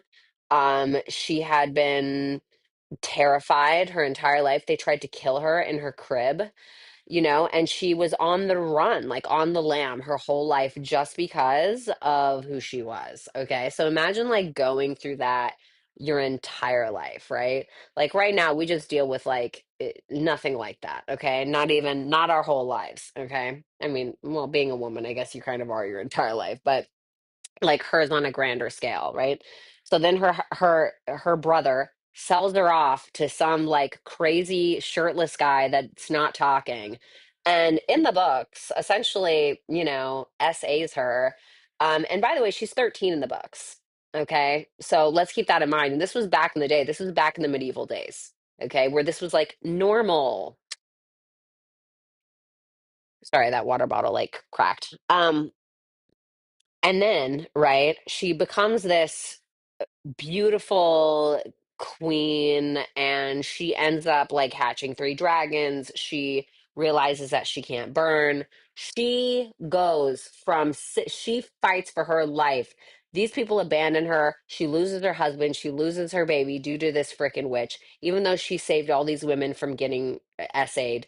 Okay. It didn't matter. The witch wanted revenge. She basically killed uh, uh, Drogo and her baby. Okay. Great. Moving on from that, like that would drive anybody insane at this point. She's trying to find her way. She has the last people that are like still following her. She loses one of her closest. Then she takes over whatever that place is where the fat guy is, and that black guy tries to marry her, and then she finds out that her assistant lady or whatever was fucking the guy she was supposed to marry, and then she found out that he was lying about what was in the vault the entire time. So now she's been betrayed once again, and now she's lost her best friend who was fucking her future husband, who she found out her husband was a liar anyway. Okay, she was like, yeah, you bitches are going in the vault forever, have a nice day. She took everything. She freed slaves. She went to the next city. She took it over. She freed the slaves. She freed the slaves. She freed the slaves. She went to the next place. She freed the slaves, took over the entire place. Okay, lost Sir Barristan. Hello. Lost all of those Unsullied. Like literally went through an absolute fucking nightmare. Okay, a nightmare. And then they're still trying to kill her. They're still trying to kill her. She finds out Jorah Mormont was selling her secrets, who she loved more than anybody, loses him because she's so upset. He ends up getting that Stonewall disease or whatever it's called. He comes back. She's in absolute shambles because now she's realizing she could actually lose him for real. Holy fuck, I made a mistake. I'm an idiot.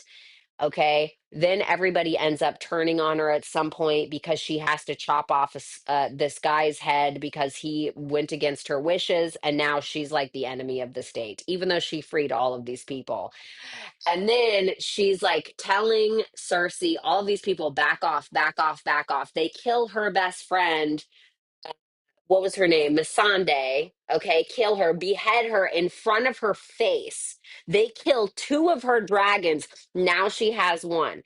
Tell me what kind of mental fucking state that would put you in. Now you're just in an absolute fit of rage. Let's be honest, right? You're in a fit of rage. You're losing your mind. You've lost like almost everything and everyone that you've loved, including two big ass dragons, which is like your entire identity, and you don't have any other Targaryens backing your ass. And the only Targaryen that you think is alive, right? Let's not talk about Jon, spoiler alert, okay, is in the Night's Watch, who was originally supposed to be king, but he turned it down because he has a vow, clearly a Capricorn. And then you end up fucking your nephew, and you don't know it's your nephew. And now you realize you're not the last dragon. And the last dragon actually has a wiener, which in this day and age can take your shit from you in a heartbeat. Everything that you work so hard for. He doesn't do that. Great. Then you get there and you're like, Cersei, Cersei, let off, ring the bells, bitch, ring the bells. Please just ring the bells. I don't want to do this. Please just ring the bells. And Cersei ends up putting her through the ringer. The bitch just won't ring the bells, even though it's like Daenerys knows she's gonna win. She knows she's gonna win. You're like, you're really making me do all this for what? Like, you know, I'm gonna win. Please, is like begging her. Won't do it. Won't do it. Finally, after all of that shit, she's standing on a roof after fucking her army up, after totally destroying Cersei Lannister. And she's sitting on a damn roof, like, bitch, please ring the bell. The bitch rings the bells, and you can just see, like, really? Like, after all of this time, now you want to ring the bell, bitch? Seriously? You bald headed brother fucker. Like, let's be honest. So, yeah, like, I would absolutely lose my shit as well after going through all of that. And that is why I got this tattooed, because everybody shamed her ass for that moment, but I understand her, I think, more than most people. And I totally understand that moment of just having to go through all of that and in the last moment self-sabotaging because you can't take it anymore. You know what I'm saying? And that's why I love her, because no, I don't agree with what she did, but it was human. And honestly, for as much as she endured it so well. She really did. And it was just one tiny little straw. The Jenga tower went down. The Jenga tower went down. And that was it. So I love her. I don't care. I don't care if how many family of fives she killed. I don't care. I love her and I understand her and I just get it. I just fucking get it, you know? V's version of the paragraph guy. Medieval whoopsies were a big fucking deal. Hello. What's up, bad lady vet? I loved her too, but she done lost her mind. Absolutely. And like this is the thing, like be so for real. Like after going through all of that, I would like to know when you would have lost your mind. Would it have been before then or after then after you got the throne? Because I guarantee you at some point you would have. Because no human being is supposed to endure that much. No human being is supposed to endure that much. There's no way. Hey Hans, yes, I did. I already answered it, and my beautiful friend Lori is going to do the timestamps once the stream is over. So once it's over, just give it a few minutes. You'll see the timestamps in the comments, and then you can go back and click them.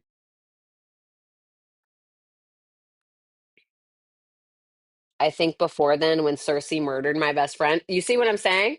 You see what I'm saying? Like I know if I saw Cersei like chop Poet's head off, like okay, right after she like he said Dracarys, okay, and it like echoed through everywhere. Okay, I'm feeling weird, right? I'm feeling weird. Like I'm feeling like I'm ready to throw myself off of a cliff weird or do something more heinous than that. Like let's be honest. Okay? She wasn't no Joffrey. That's for damn sure.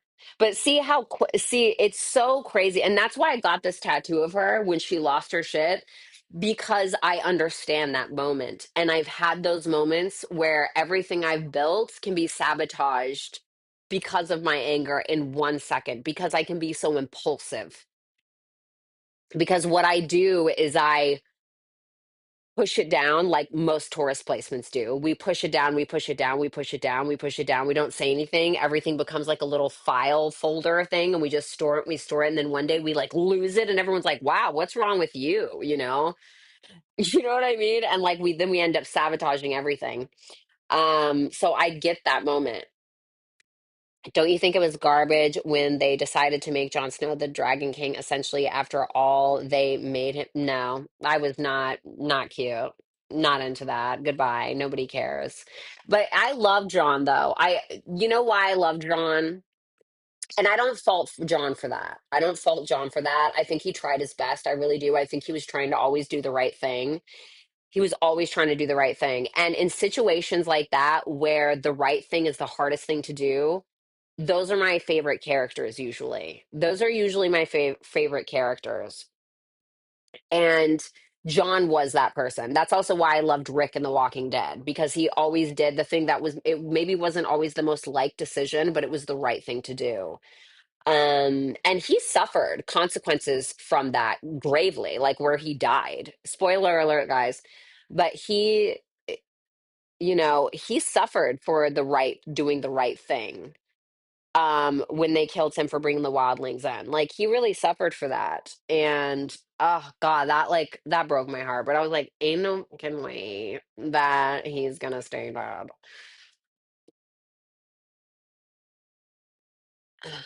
Cersei did what? Hold my book. Are you talking about where she chopped Missandei's head off? I feel that yeah, like I get that so much. Joffrey was gross. Like be so for real. Like, we must have evolved because there is no way in absolute hell that you actually think like a 14-year-old boy is going to run an entire kingdom. You are delusional, and I'm pretty sure you're consuming substances for you to think that. There's no way that you actually think that. But at the same time, they would marry 6-year-old girls. So, like, okay, you know. It was very clear that a woman needed to run that kingdom, in my opinion, or Tyrion or something. How tall are you? I'm 5'8". Yeah, Enigma. Yeah, they do. Absolutely. 100%. 100%. Like the thing about Aries, the thing that I like about Aries when it comes to anger is you already see it like immediately, 9 times out of 10. Like it comes out immediately. Aries moons, Aries suns are a little bit better at controlling it. Aries rising, certainly. Ugh. Okay, especially an unevolved. Like what you see is what you get. Okay, with the Aries when it comes to anger. Tauruses are scary to me because Taurus placements, they hide it. They it just shove it down, and you shove it down, and you shove it down, and you try not to throw it up. You know what I mean? You shove it down, and then one day it's like a bull in a fucking china shop. Geminis, when they're angry, ugh, it's like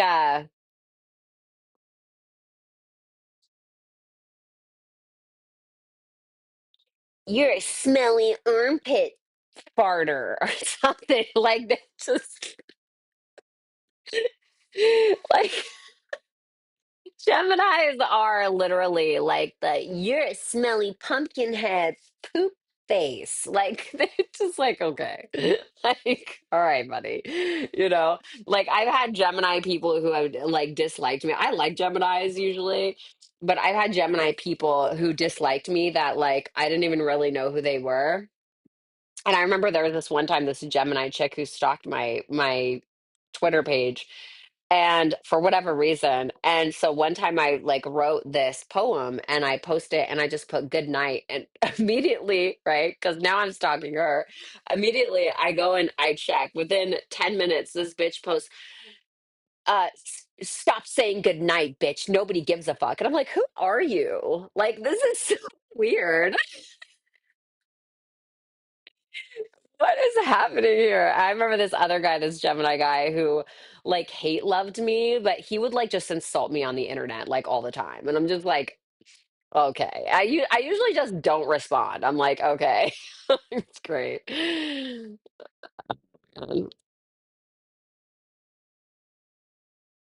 No way. Bad Lady Vet. Did you really? Oh my God. No way. Did you really? Shut up.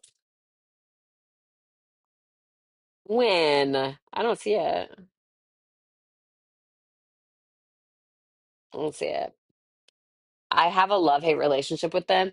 Yeah, I mean, my daughter's a Gemini. I think that they are very funny a lot of the times. I think that they can be very funny. I think they're pretty smart. But I don't think that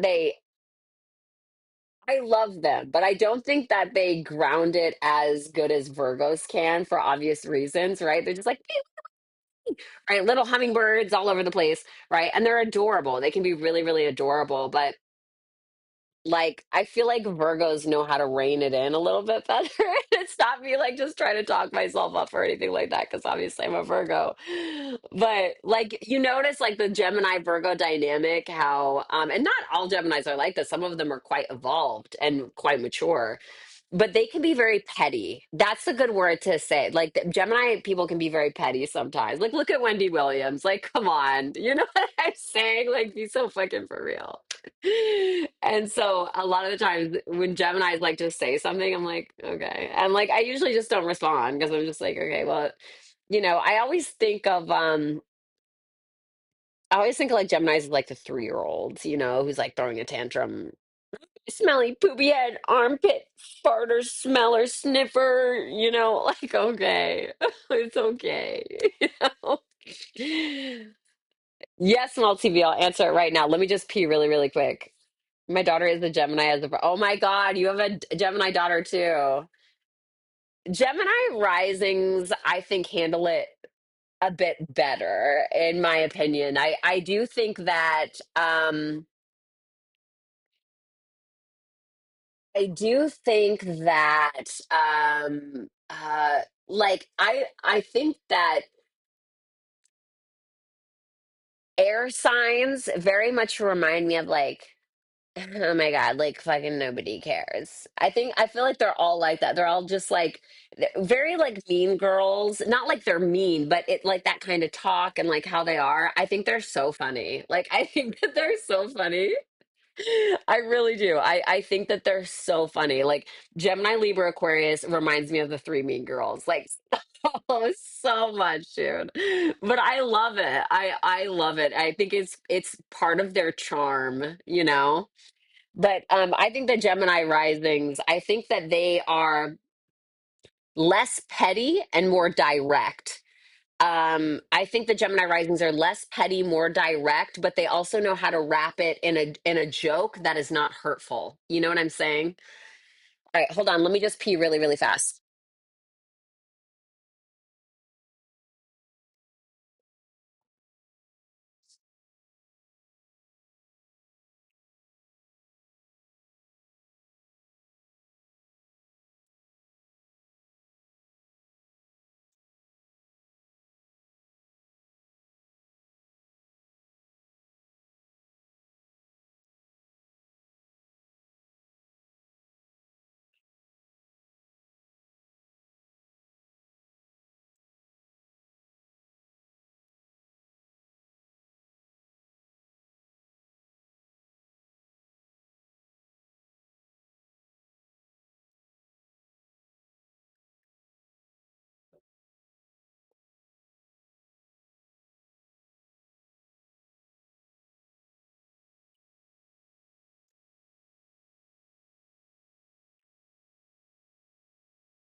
Ah, all right. Sorry about that. All right, let me see.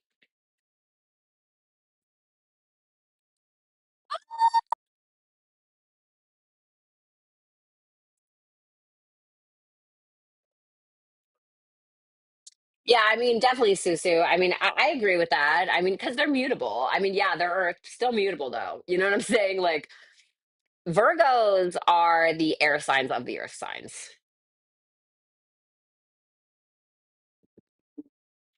Don't worry, I can't. All right, let me see. Okay, just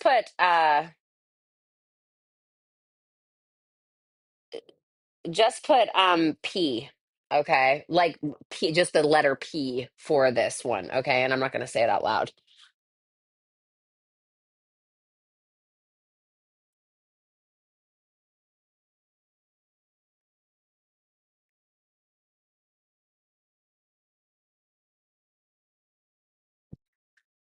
Okay, definitely not with the last sentence. Okay, we're not doing that. Okay, let me see. Um,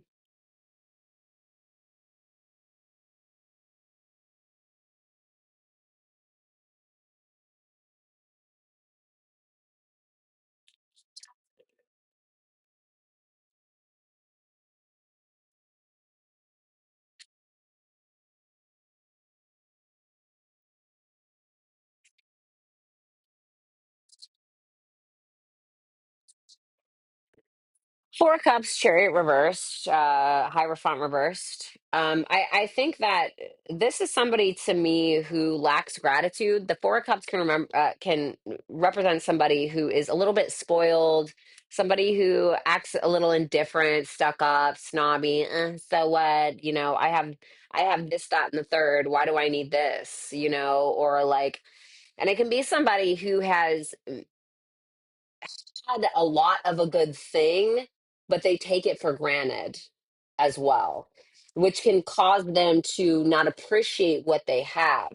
And so that's where I feel like his mindset is, which causes a lot of blocks in regards to him getting what it is that he wants. But he lives in this mindset with the Hierophant reversed of my way or the highway, you know?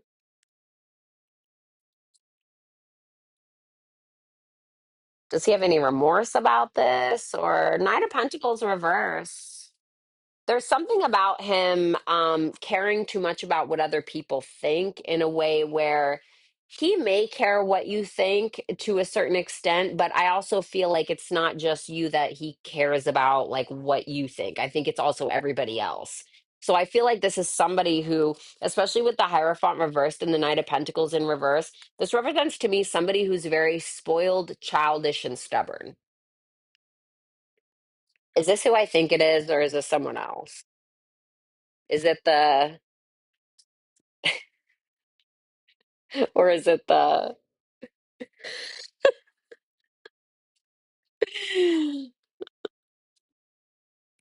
what are his feelings for this person? I don't Ace of Swords reverse and the Judgment in reverse, it doesn't really.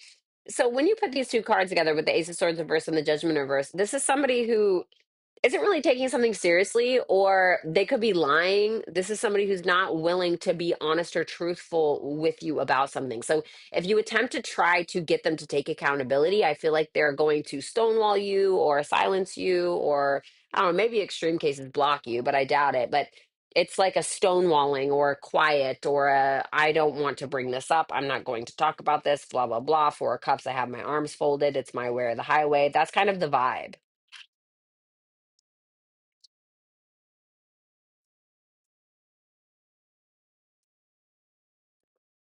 Let me see your advice. The Chariot. Give me one more. The Wheel of Fortune. I feel like you need to move forward. So, when I don't think so easier said than done, right? Like this person is not the original person that abandoned you. And that's what you are relating it to. And you have to understand that that is where it's coming from. And this is not that person. And to have any like expectations that this person can fill this void is going to put you in a downward spiral.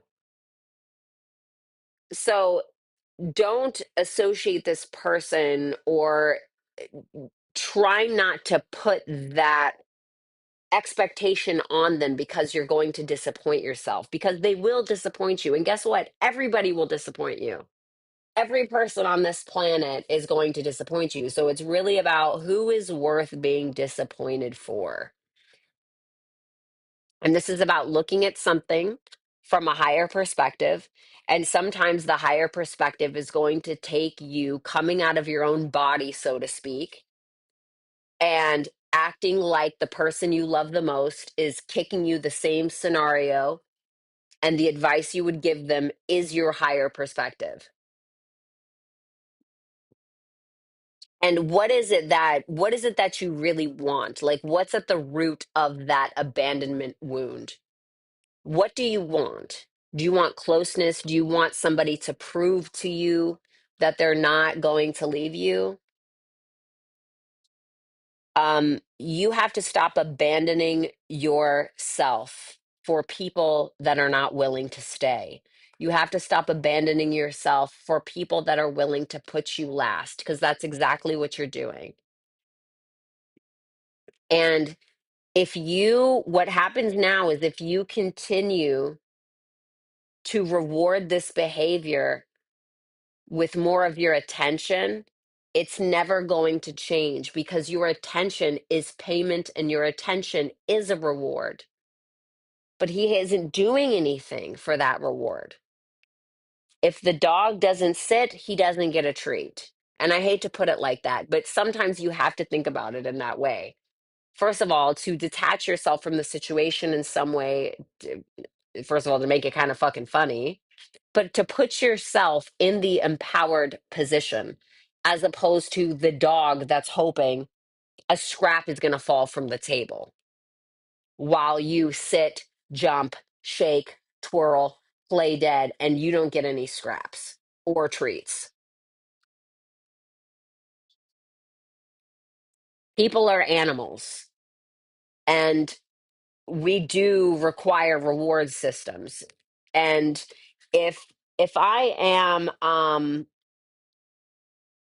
if I see my neighbor and I slap him tomorrow and he gives me $100, I'm like, oh wow, I'm gonna slap my neighbor tomorrow. I'm gonna go and I'm gonna slap my neighbor again tomorrow. And I'm gonna have $500 this week. Shit, maybe $600 if I got a little extra time, right?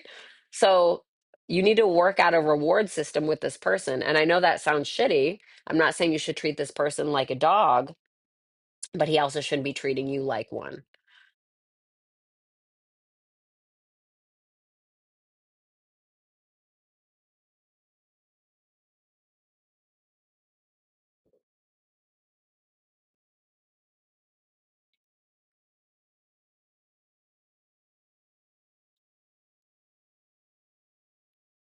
Oh, honey, Diesel, what is that? Is that supposed to be like some kind of insult? Like I'm afraid for people to know that I went by that name? I don't give a fuck.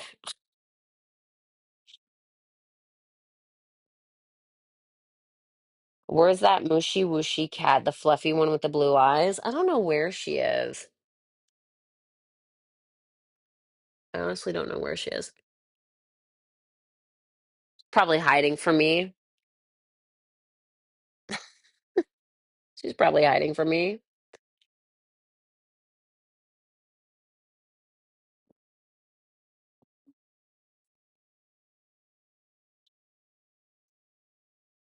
So I don't pet her to death.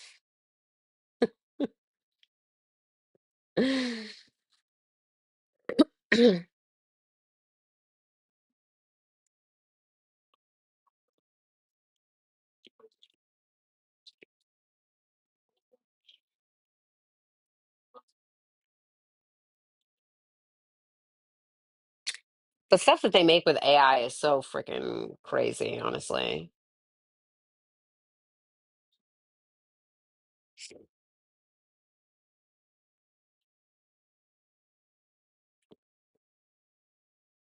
I don't know if Diesel meant that in a negative way, and I'm really sorry. Really sorry if she didn't. But I get trolled a lot that try to bring up like my past name because of my past. So I'm always like, is this person a fucking troll? So Diesel, I'm really fucking sorry if you're not. I'm really sorry if you're not. LaDonna, my ex is a Virgo with Venus and Scorpio. Oh wow. That's me. I dated a Virgo man that had a Venus and Scorpio. That was like fun for no one. That was fun for no one. Not a soul.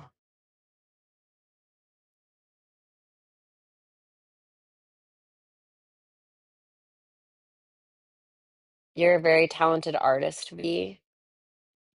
Oh, are you talking about the music?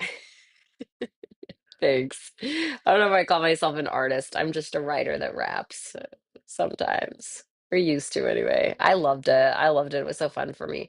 Any way to express myself, honestly. I just have to write. And that's all I know. I can turn it into any form. It's my favorite thing in the whole world. I love it so much. I do. I love it. Yeah, that was an absolute nightmare, honestly.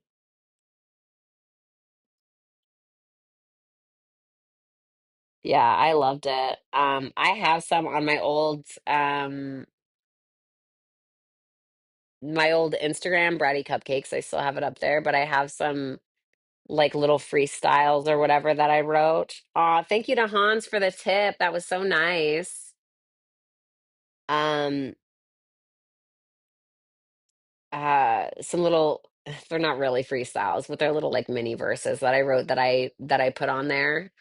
And I remember there was this woman that I'm not going to get into detail about who she is. Anyway, she didn't believe me that I wrote my own stuff. And she claimed to be this like feminist. I'm like, huh, that's so interesting. Like thinking in my head, gee, I wonder why she thinks I don't write my own stuff. And I know it's because of how I look.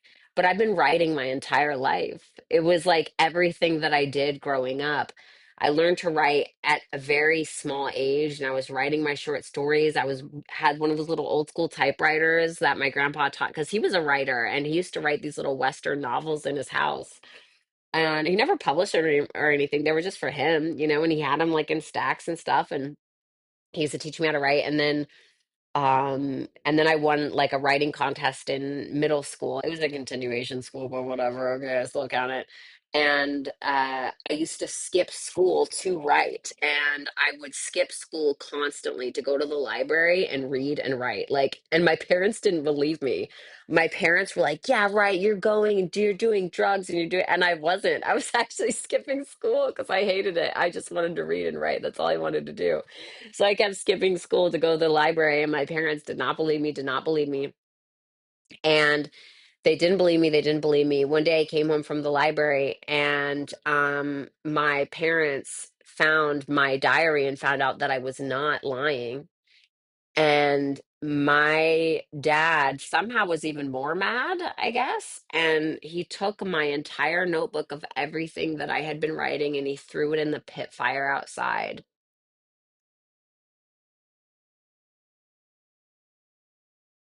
When I tell you, I will never forget that moment. I'll never forget that moment.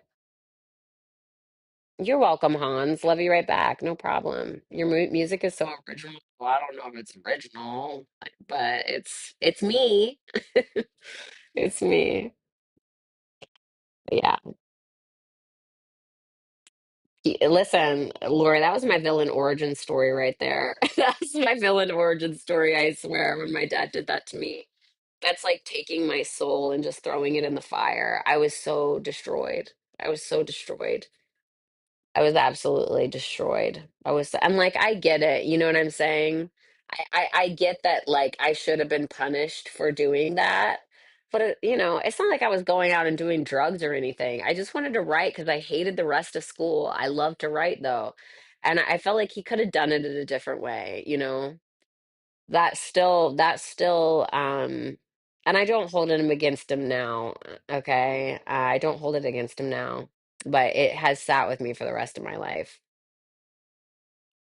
The later it's still there. Yeah, thanks, Kinez. But yeah, I used to write raps all the time. And I first I went to a school where it was like a big mix. And then I went to a second school where it was a lot more black people. And so then I that didn't work out of that school. And then I went to a continuation school. And I'm talking about a continuation school where you were locked in the fence for a certain amount of hours.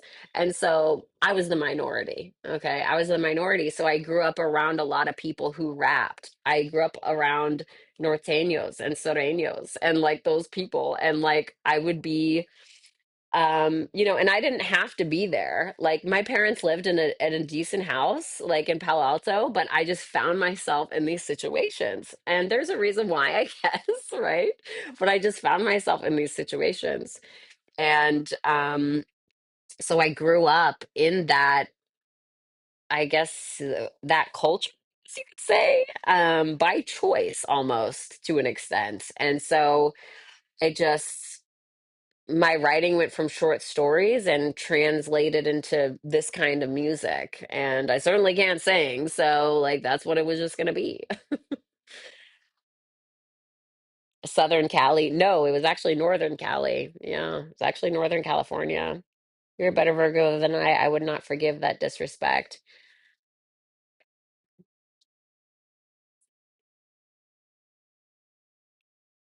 Mm, I don't know if I ever have actually. I think that I try to be just like I look at it more like that's really sad that you would do something like that. And then I start the way that my brain thinks, I start thinking like this is how they grew up.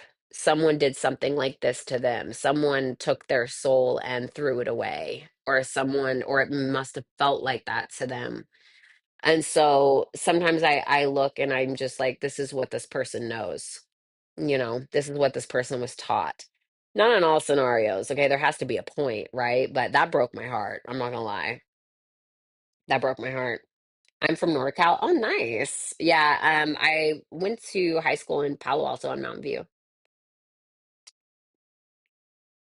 But yeah. Yeah. Uh, that's my little angry place in the studio is that's where I can go to express myself in that way where people would maybe not expect it so much. But yeah. Anyway, well, why did Bad Lady Vet lie about that? About that VIP tarot mentorship? If you're here, that was really weird. You don't need to do that. That was so weird. Mountain View concerts, though. I remember I went to on Castro Street to my God, is my coffee here?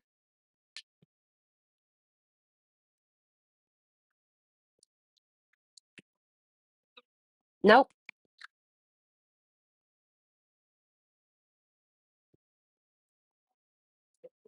I didn't lie. She's always doing it when she gets. Oh, I was like, why'd she like lie about that? That was so weird. I'm such a freaking my damn life, dude. I swear to God, I am always on edge. I always feel like somebody's trying to wrong me or somebody's trying me. Like it is the worst fucking place to live, like in your headspace.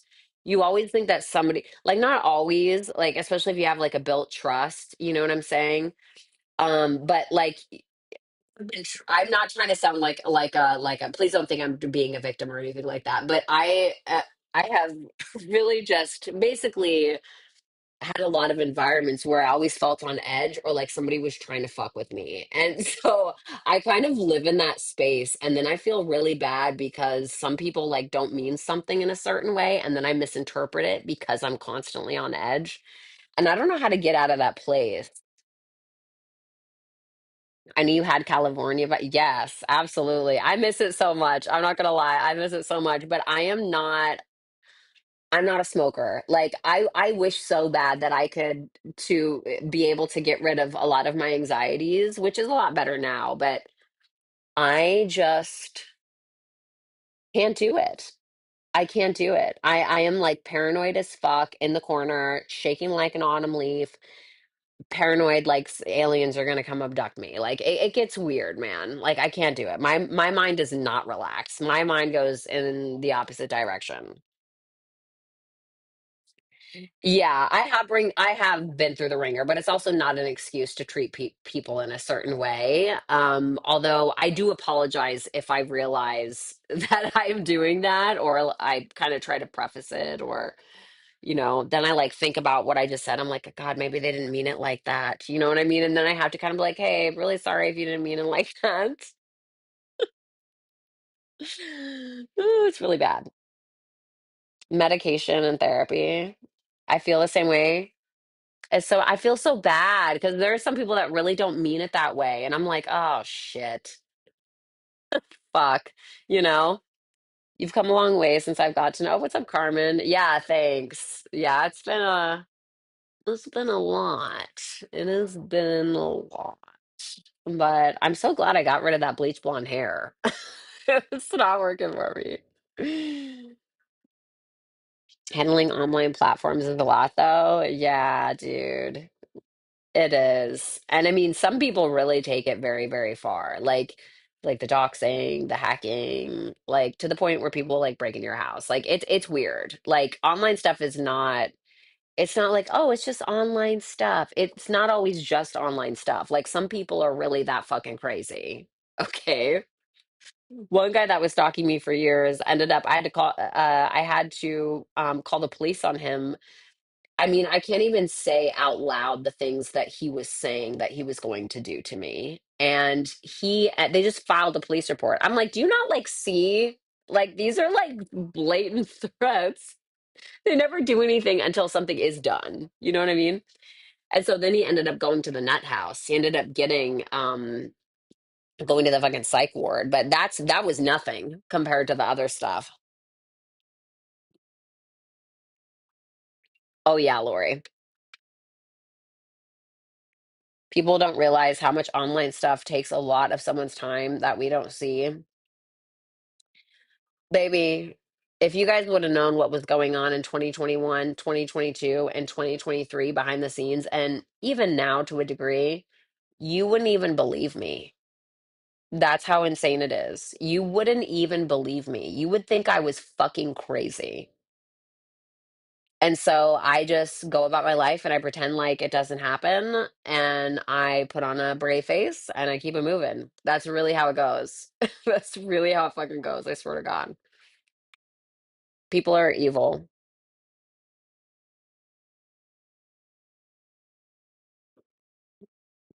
and aggressive. Yeah, very much.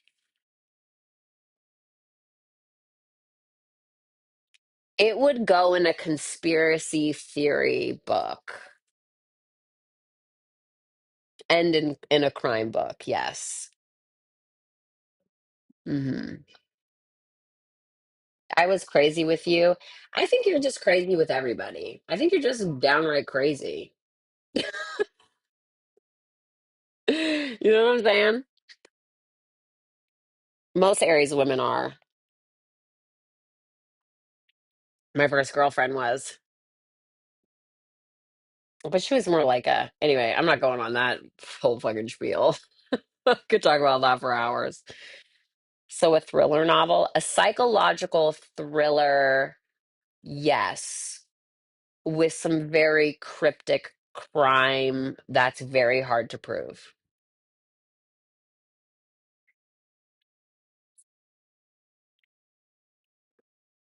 Let me put it like this.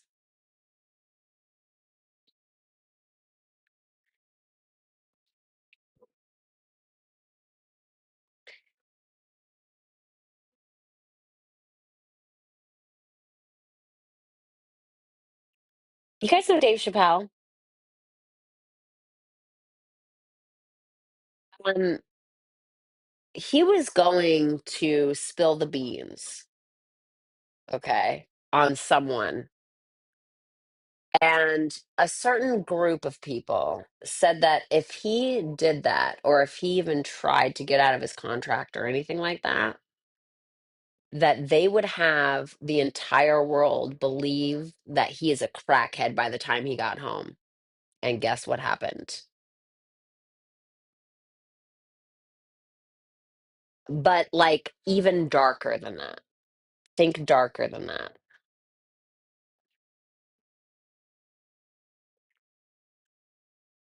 He's a Virgo,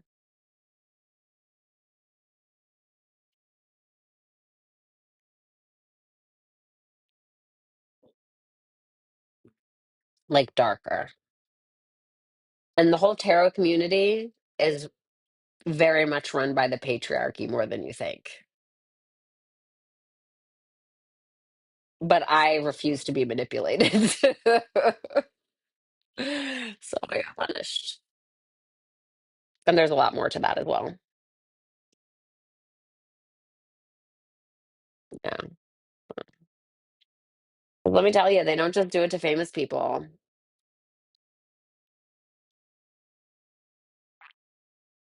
They do it to people that they want to control.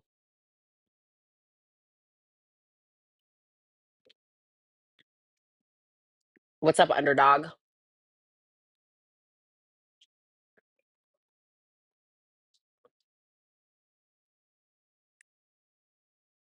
Because people, I would say, in just about any industry, they care about power and they care about money. And especially if they see somebody who's independent. Okay, I'm not talking about myself or anything. They see somebody that's independent and they seem to have some level of power or influence, they will try to either uh, recruit or they will try to suppress, depending upon that person and who they are. So, depending on how that person responds, is going to be how they react.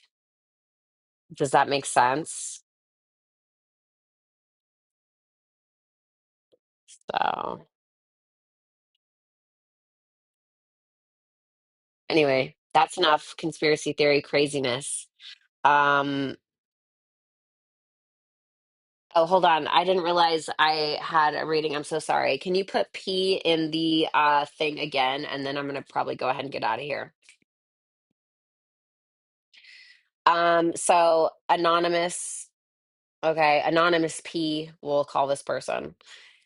Um, thanks for the great advice. I'm on the right track. Well, no, I'm not gonna say that. Idiot. Like literally just said anonymous. Okay.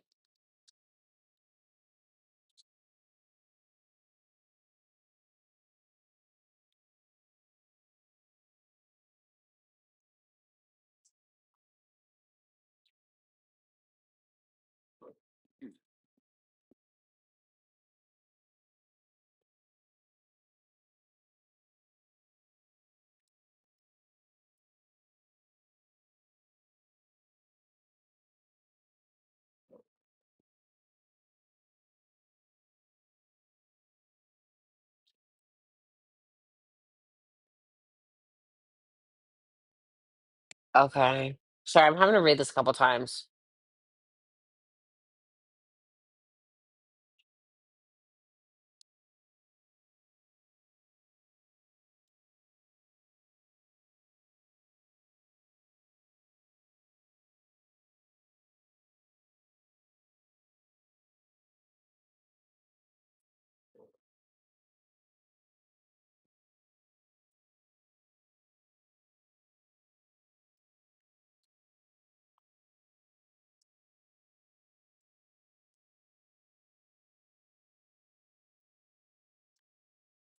Okay, I'm gonna go with the first. I'm gonna go with the first question.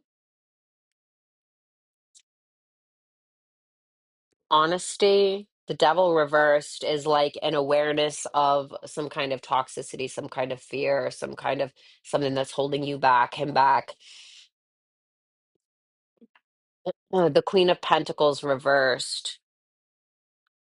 What does he need from you?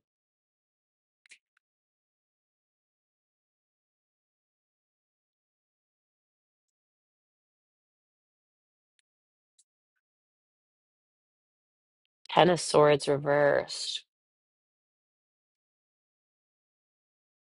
It's double earth energy.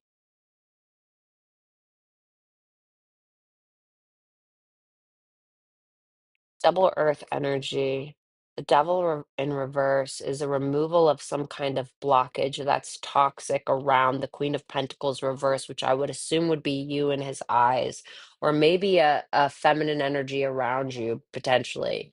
But something that he feels like your ten of sword.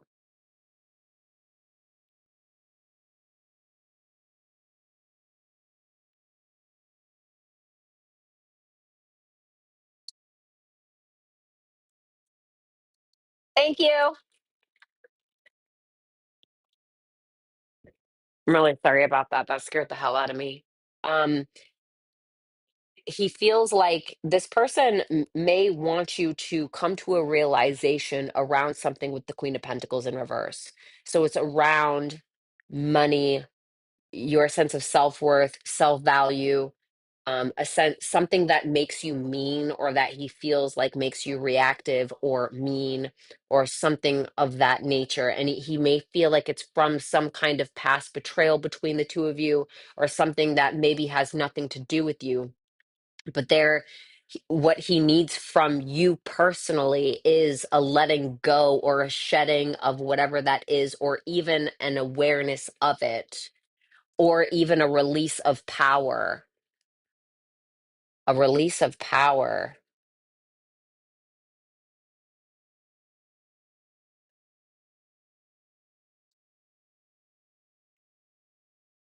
You may feel like you want some kind of level of authority or power in the dynamic, maybe that he doesn't want you to have, or he doesn't want you to try to gain, maybe.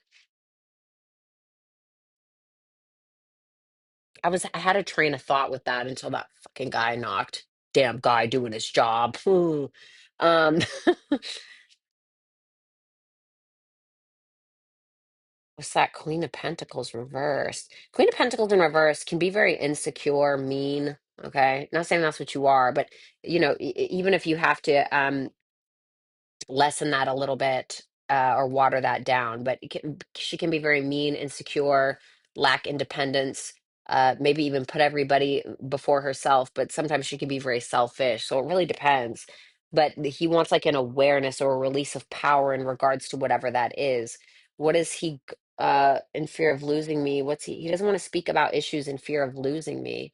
What's he gonna lose? The Knight of Cups in reverse, a delusion, an illusion, the Four of Pentacles reversed, the Page of Wands reversed. Okay. Um, it can be something that feeds his delusion, something that he Four of Pentacles is reversed, which is like spending money on or taking a chance on, taking a lot of risks on because what Page of Wands in reverse can be like, if I'm being honest, it can be like manipulation, or it can be a sense of false ego, idealism, Knight of Cups reversed.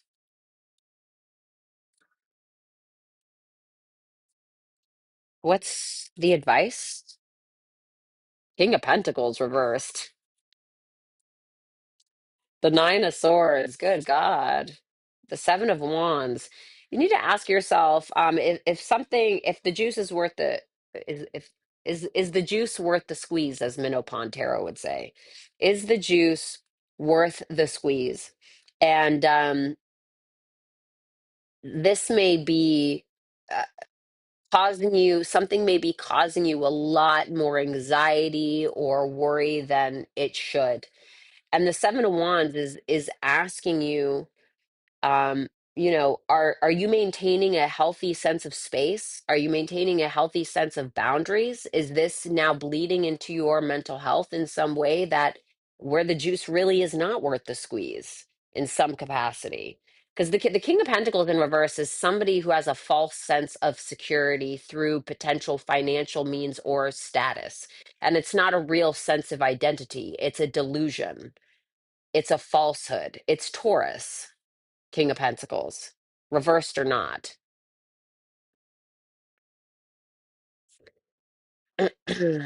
So, but the Seven of Wands is like, is fighting for your spot worth the spotlight or something like that? I'm gonna pull you death is your advice.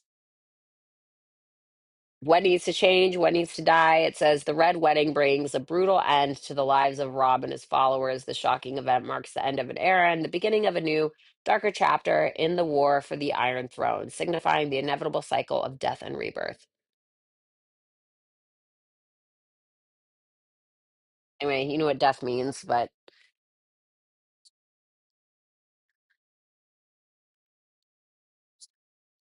how fucking curious. You know what I'm saying?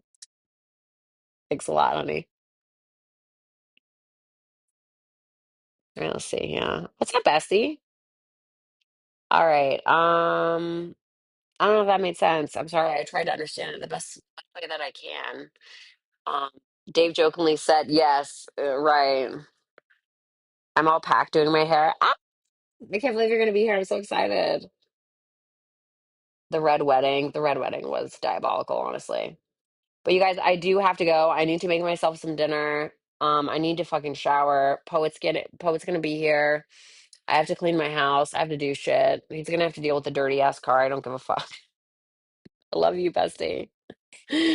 But I do got to get out of here. But for the person that messaged me that question, please do not be afraid to email me if I did not answer that properly. I'm happy to fix it for you because obviously I know who you are. And you're welcome to email me if I wasn't getting it right, okay?